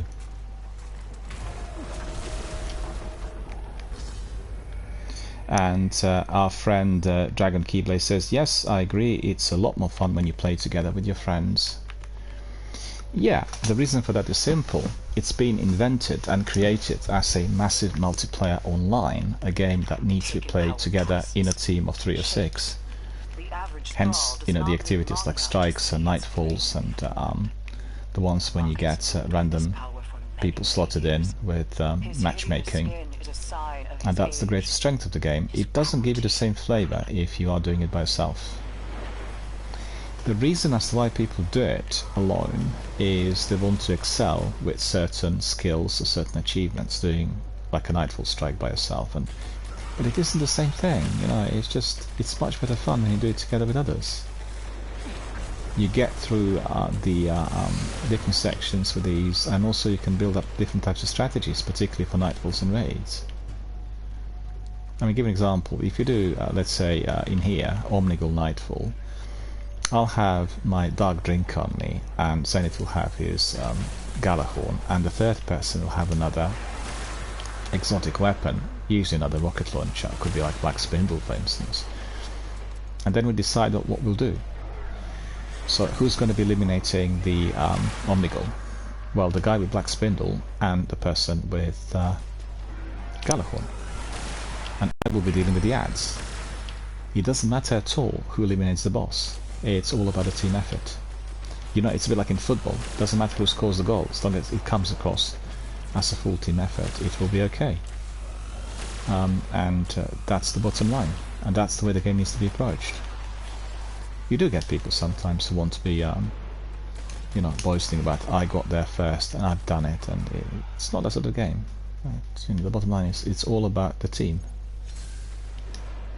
I nearly forgot to do this. That's really silly. I forgot to, that's not it. Where is it? This one. So that should give us some extra XPs. Forgot to use it. It's silly, isn't it? Because I've used all the other consumables. I forgot about that one. I can say to our friend Dragon Keyblade, when I started out with my stream, it was about 5 years ago, every single day within those 5 hours I would learn a tremendous amount from my community members. And, you know, that meant learning a lot about everything in Destiny and leveling up my characters. So in no time I was able to learn, progress forward, get to 4400. It took about 6 months, I think, generally.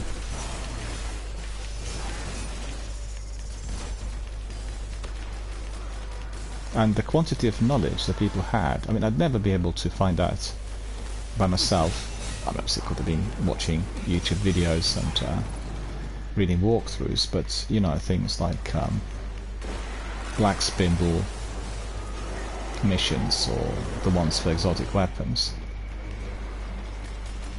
how to do raids, how to pay attention to the perks on various weapons, you know, all of these kinds of things, ins and outs of actual tactical strategic gameplay here. I learned it all from them, and everybody was more than prepared to help, which was fantastic.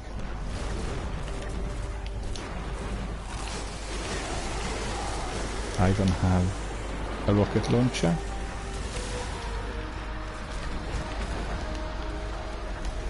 I must hide, because I will be gone otherwise. This blight needs to be left. That blight needs to be left. Oh, he's there. I can't really go there.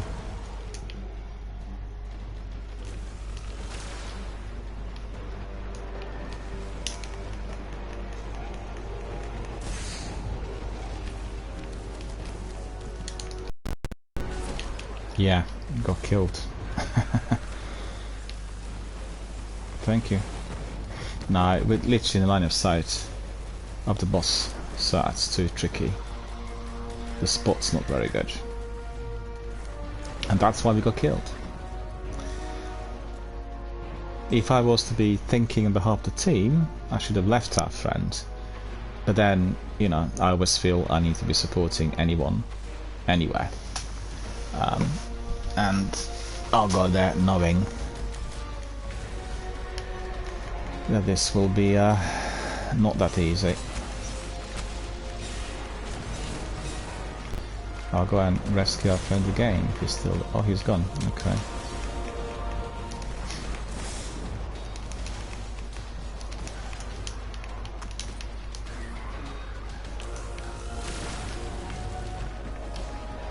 He was on your tail.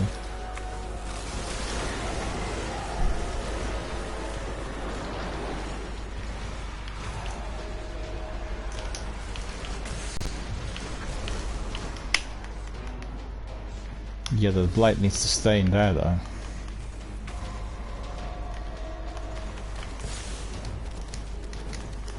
No, I can't get through them.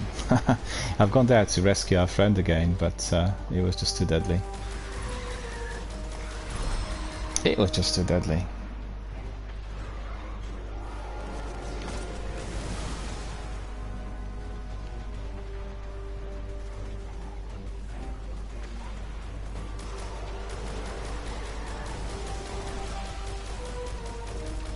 Tea time, cup of tea and a biscuit, definitely. 5 o'clock, tea time.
taken back the shrine from the Taken.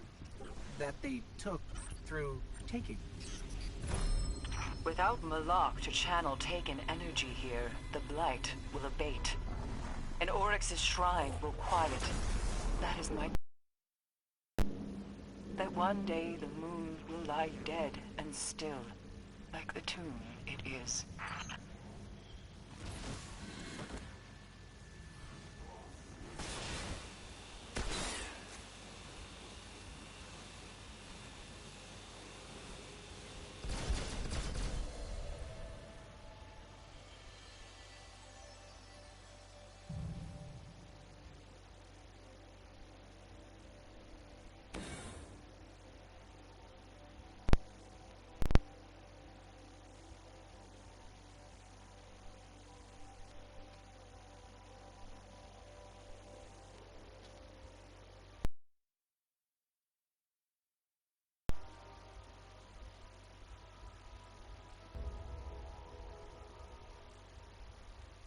I apologise, my mic was switched off for a moment because I was having a cup of tea and having a biscuit, 5 o'clock, and then I didn't flick it back on.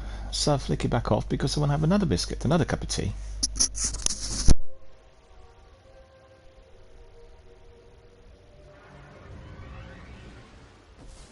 The Black Garden may not stay among us for long. Something has begun to repair the schism torn by its destruction. Vex now flood the garden channels to protect it. We must stop the Weavers before they seal the garden and begin to summon back its heart.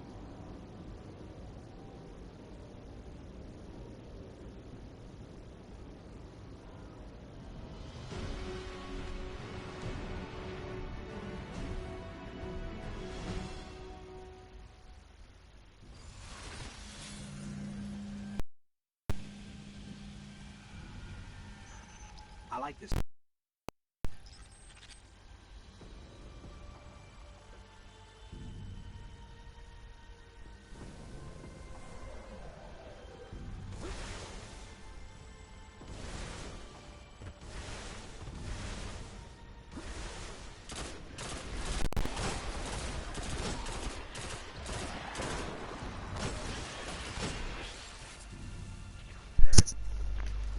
By the way, I do not drink caffeinated teas, just want to make that clear. I subscribe to a healthy living, so it's herb teas for me. Grapefruits with chamomile and cinnamon.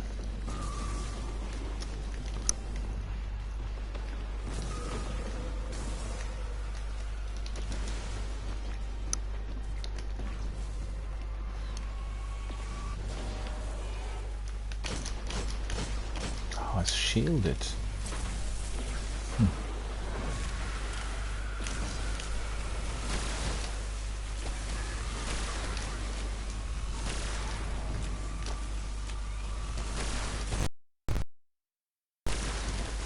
What? 3 shots and he's still standing.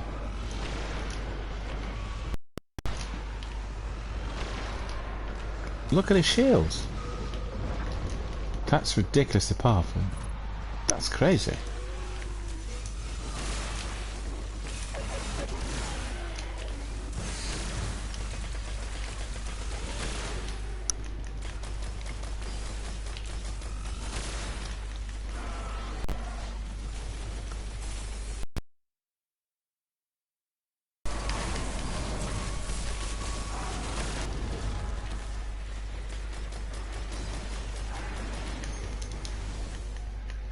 Yeah, okay, that's sorted. There's no one left in here, I think, as far as I can see. We've got one more blight in there.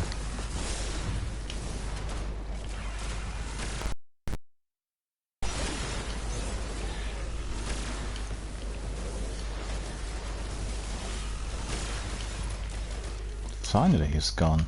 So powerful.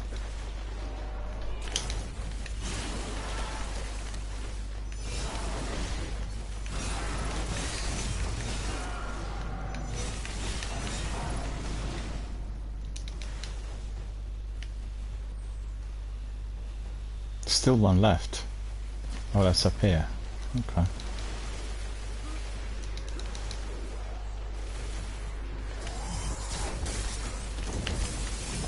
Ah, come on. It's cute.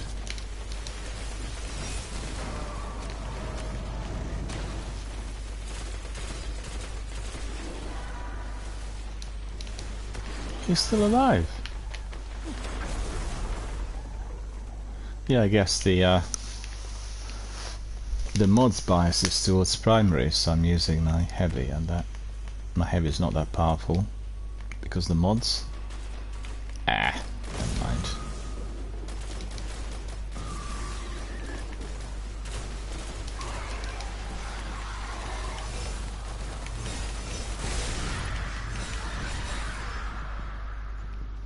That worked. Okay.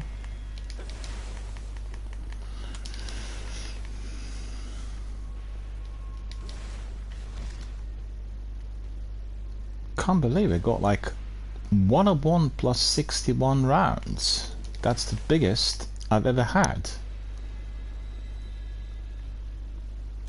On my sword I've got 101 rounds of ammunition. That's extraordinary. That's the biggest I've ever had.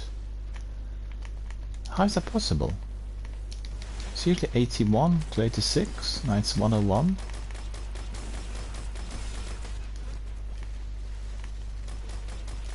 Does anyone know? What have I done to deserve this?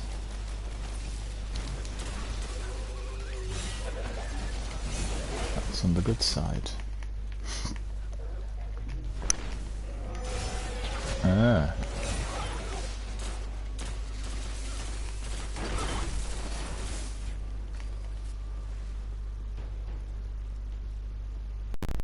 It's all clear up here. There's no one up here.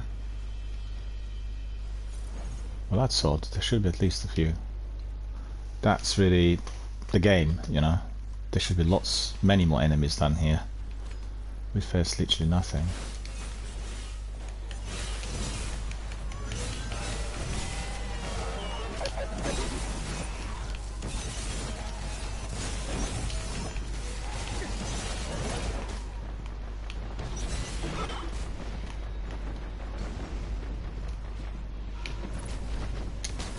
Ah, come on.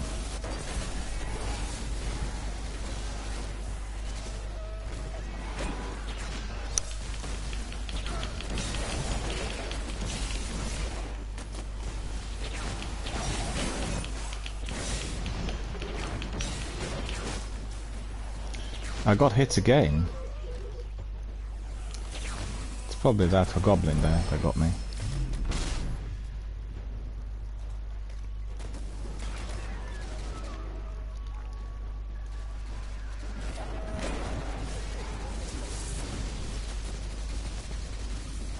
Yep, the bubble will definitely help.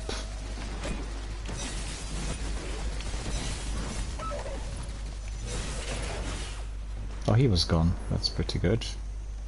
And that's surprising.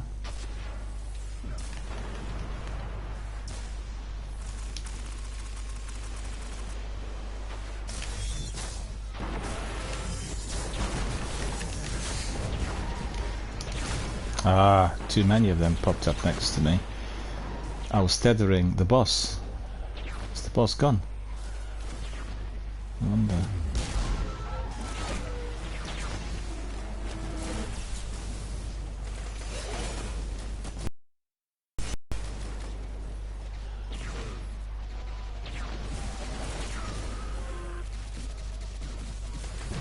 Yeah, I'll respawn in a second. That's fine. Got that. Oh.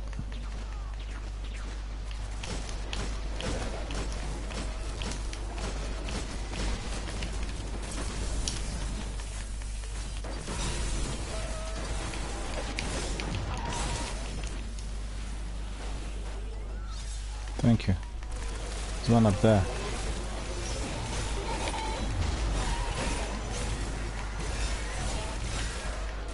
Well, these ones are really hard.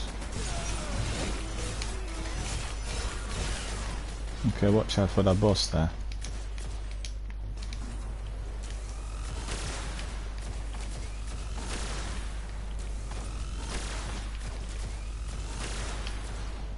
Yeah, he's gone. Well, I've given him 3 tethers, you know, he should have been more badly affected.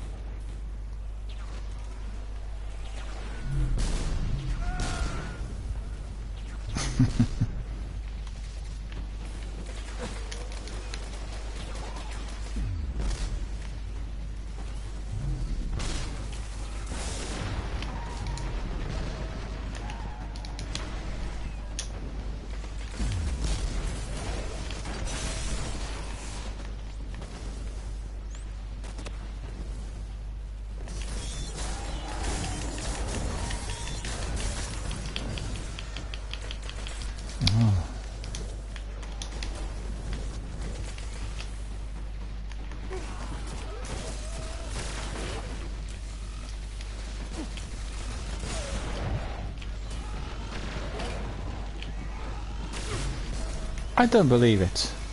3 shots directly into that milk spot and he's living. I don't understand it.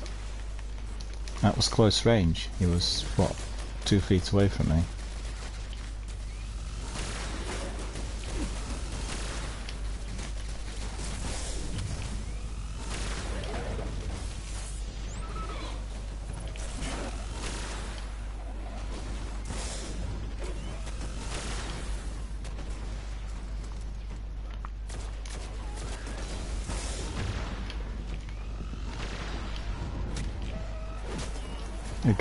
Again the same story.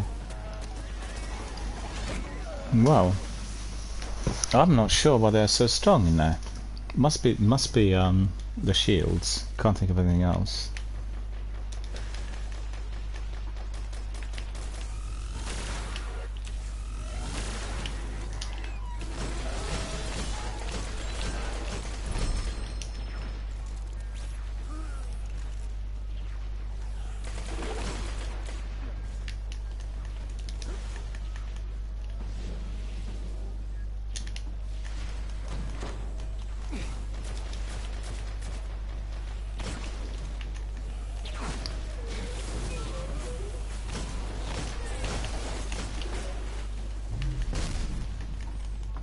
Right, so these have been resolved. Many more to come. Well, they're slightly uneven. All of them are so well concentrated in that area, and no enemies in here, you know? That's really odd. And also on top of the stairs, you remember, there's no enemies at the top of the stairs at all, none. That's really weird.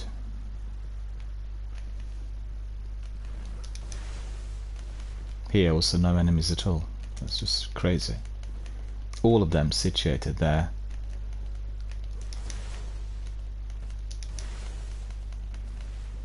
I don't get it. Spent so much time doing the maintenance yesterday, but obviously not resolved some of the glitches and some of the problems. I must be. I mean, some of the Minotaurs were taking the immediate damage, which is caused by my Dark Blade Spite fusion rifle, but the rest were not taking any.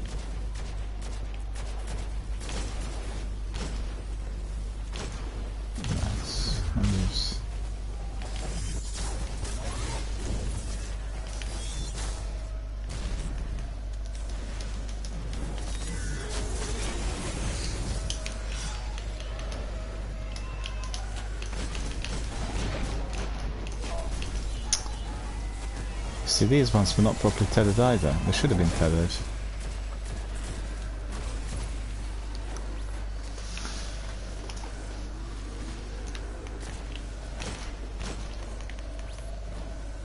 Alright, so that's sorted. Ah, so now I need to be changing my weapon from sword to Galahorn. Because believe you me, this boss is almost certainly going to be taking a lot of pills.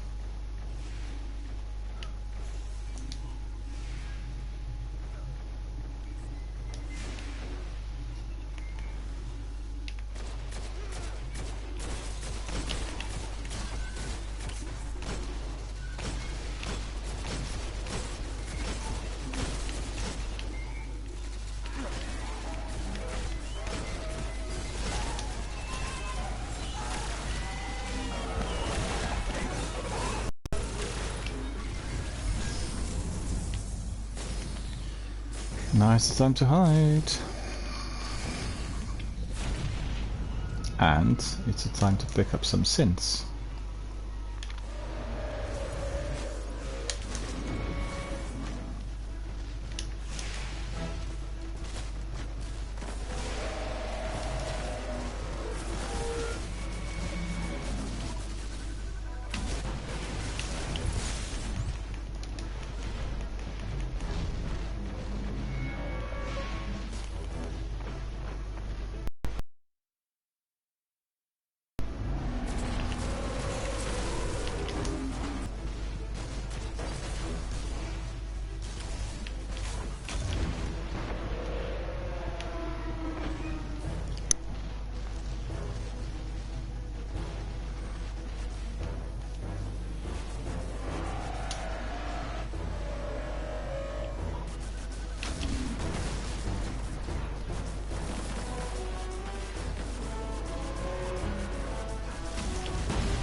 I got one more.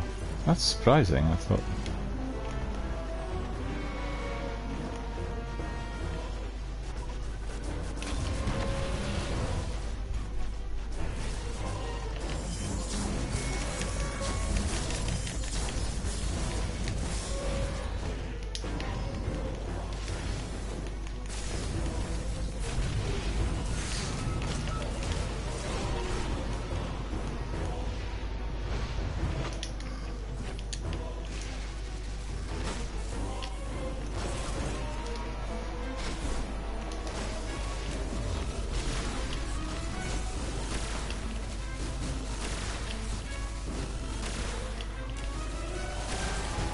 So as you can see, we've got this dodgy boss and there are lots of enemies that are attacking us from all sides, and we've got to be really fast and we need to sort of try to keep alive, but we'll get some Vex popping up here as well.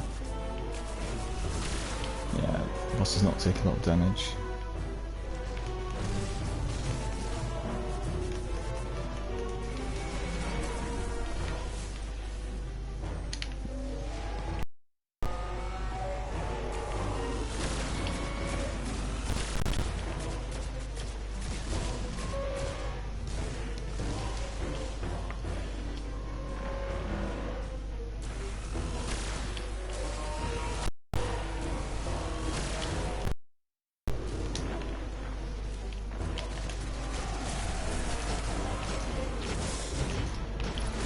Oh no, they got me.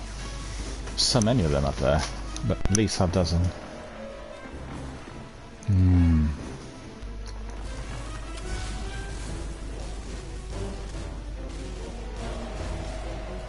Oh, cool, thank you.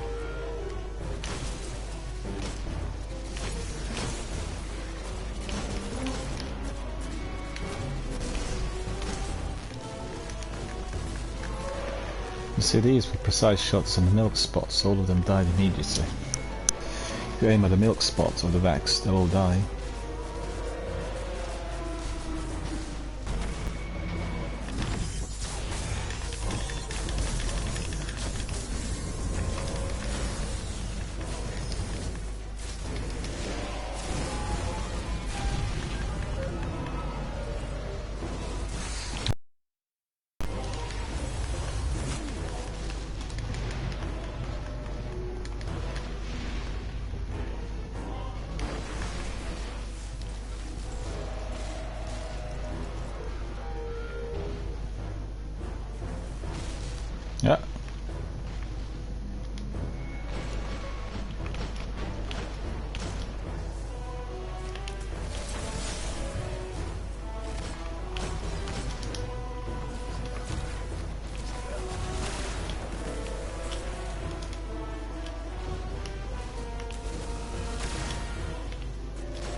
That was hard. That nearly caused us several deaths, but we managed. So I'm amazed with the results, I've got to say. Super should be really.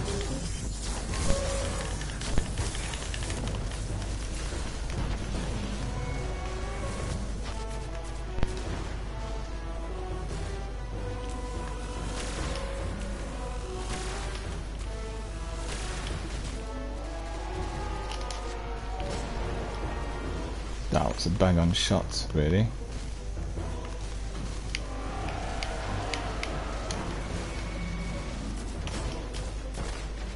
Oh, I haven't got any rockets. One rocket he needs, just one rocket. Oh, you got him. Cool, that's all mission complete then. Wonderful, wonderful, wonderful. The Black Guardian remains here among them. Mission complete. But the Vex will never cease until their birthplace is restored. And we must keep it here until we can understand its origins.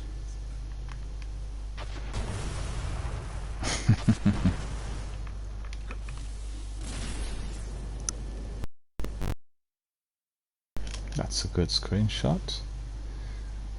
Everything burning everywhere.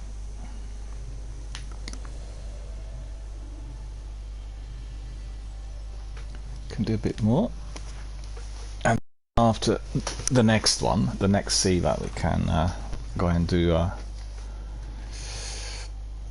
nightfall strike, right? Or the weekly nightfall, I should say. Hang on, what's happened to my phone? My phone's gone.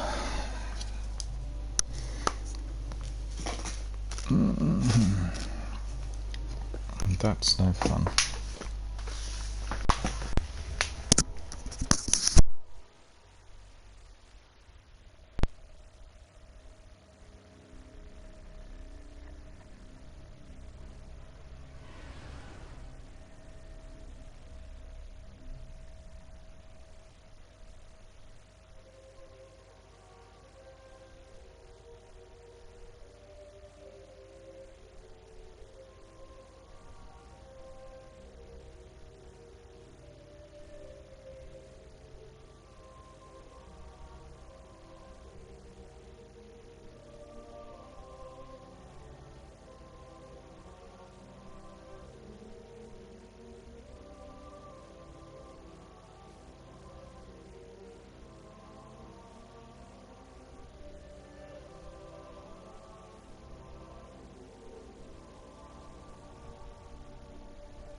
Ah, that we don't want.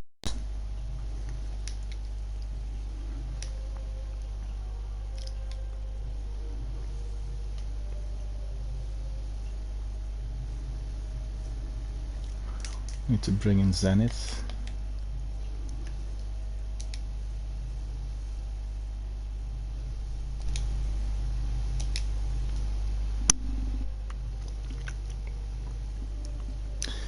I apologize, I've had this invite and I think these people will be doing raid, and this is not something that we want to be doing, so just wait for Zenith to join us. We'll do another CVAT.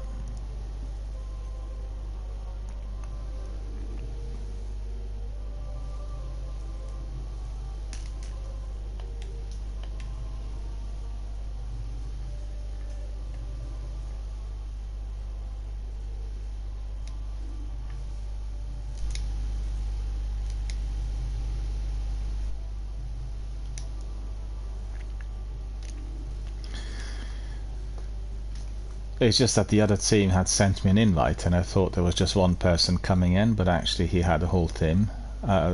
He had his whole team with him, and that would have been 6 people for a raid, and that's not something that we want to be doing. So just wait for Zenith to join us.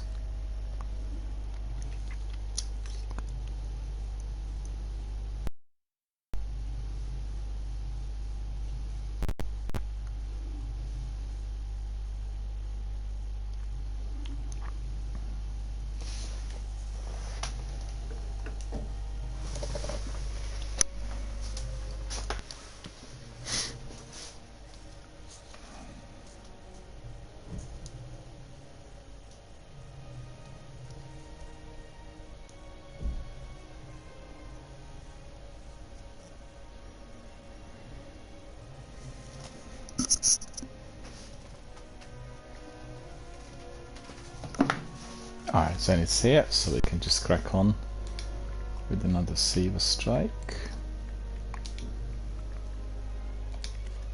There we are. All good. Apologise to our viewers. We had an invite from one of our community members, and he didn't actually send me a message elsewhere indicating that he would be doing a raid, and I thought he just wanted to join us for a strike, as he probably watched the stream as well, and he realised that we were obviously 2 players and he needed extra 2 for his full team, so that's not something we wanted to do at the moment. Raids require preparation and they need to be discussed in advance, and that's not really something that I would endorse in any circumstances. As we've seen earlier during my broadcast, there have been people expressing concern about raids on Reddit in Destiny the game forum, and you know, it's just one of those things. We got to pay attention to that somewhat.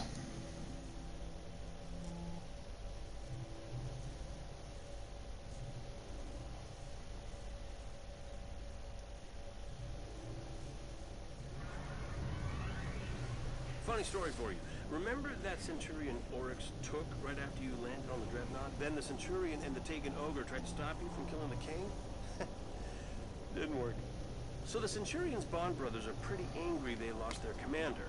They're leading a team to blow the Dreadnought's core. Core goes, most of the system goes with it. You're gonna make sure that doesn't happen.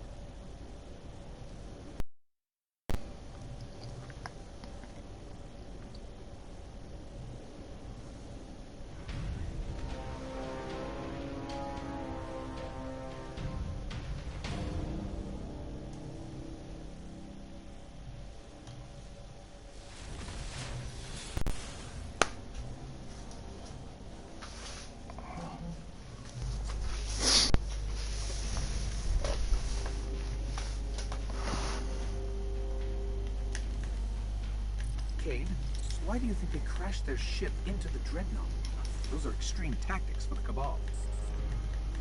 The Vanguard intercepted a signal, a message from the Cabal from way outside the solar system. A direct order to crash the ship, use it as a beachhead, and take out the king.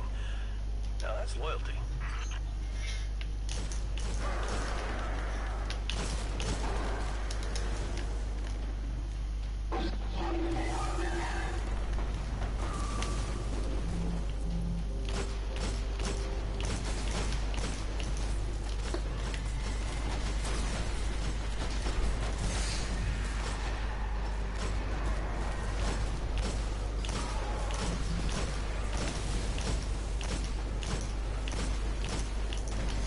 What we'll do is we'll do this strike, and then we'll go to nightfall, and then we'll call it a day.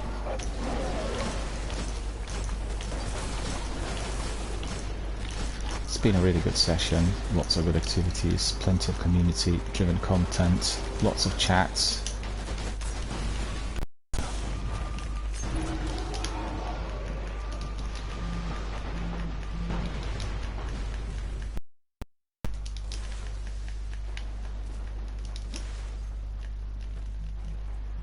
Oh, we've got other people in there.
I have tracking on the Bond brothers. They're the ones leading the assault on the power core. Marking the coordinates now.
Tank? Why would you bring a tank to space?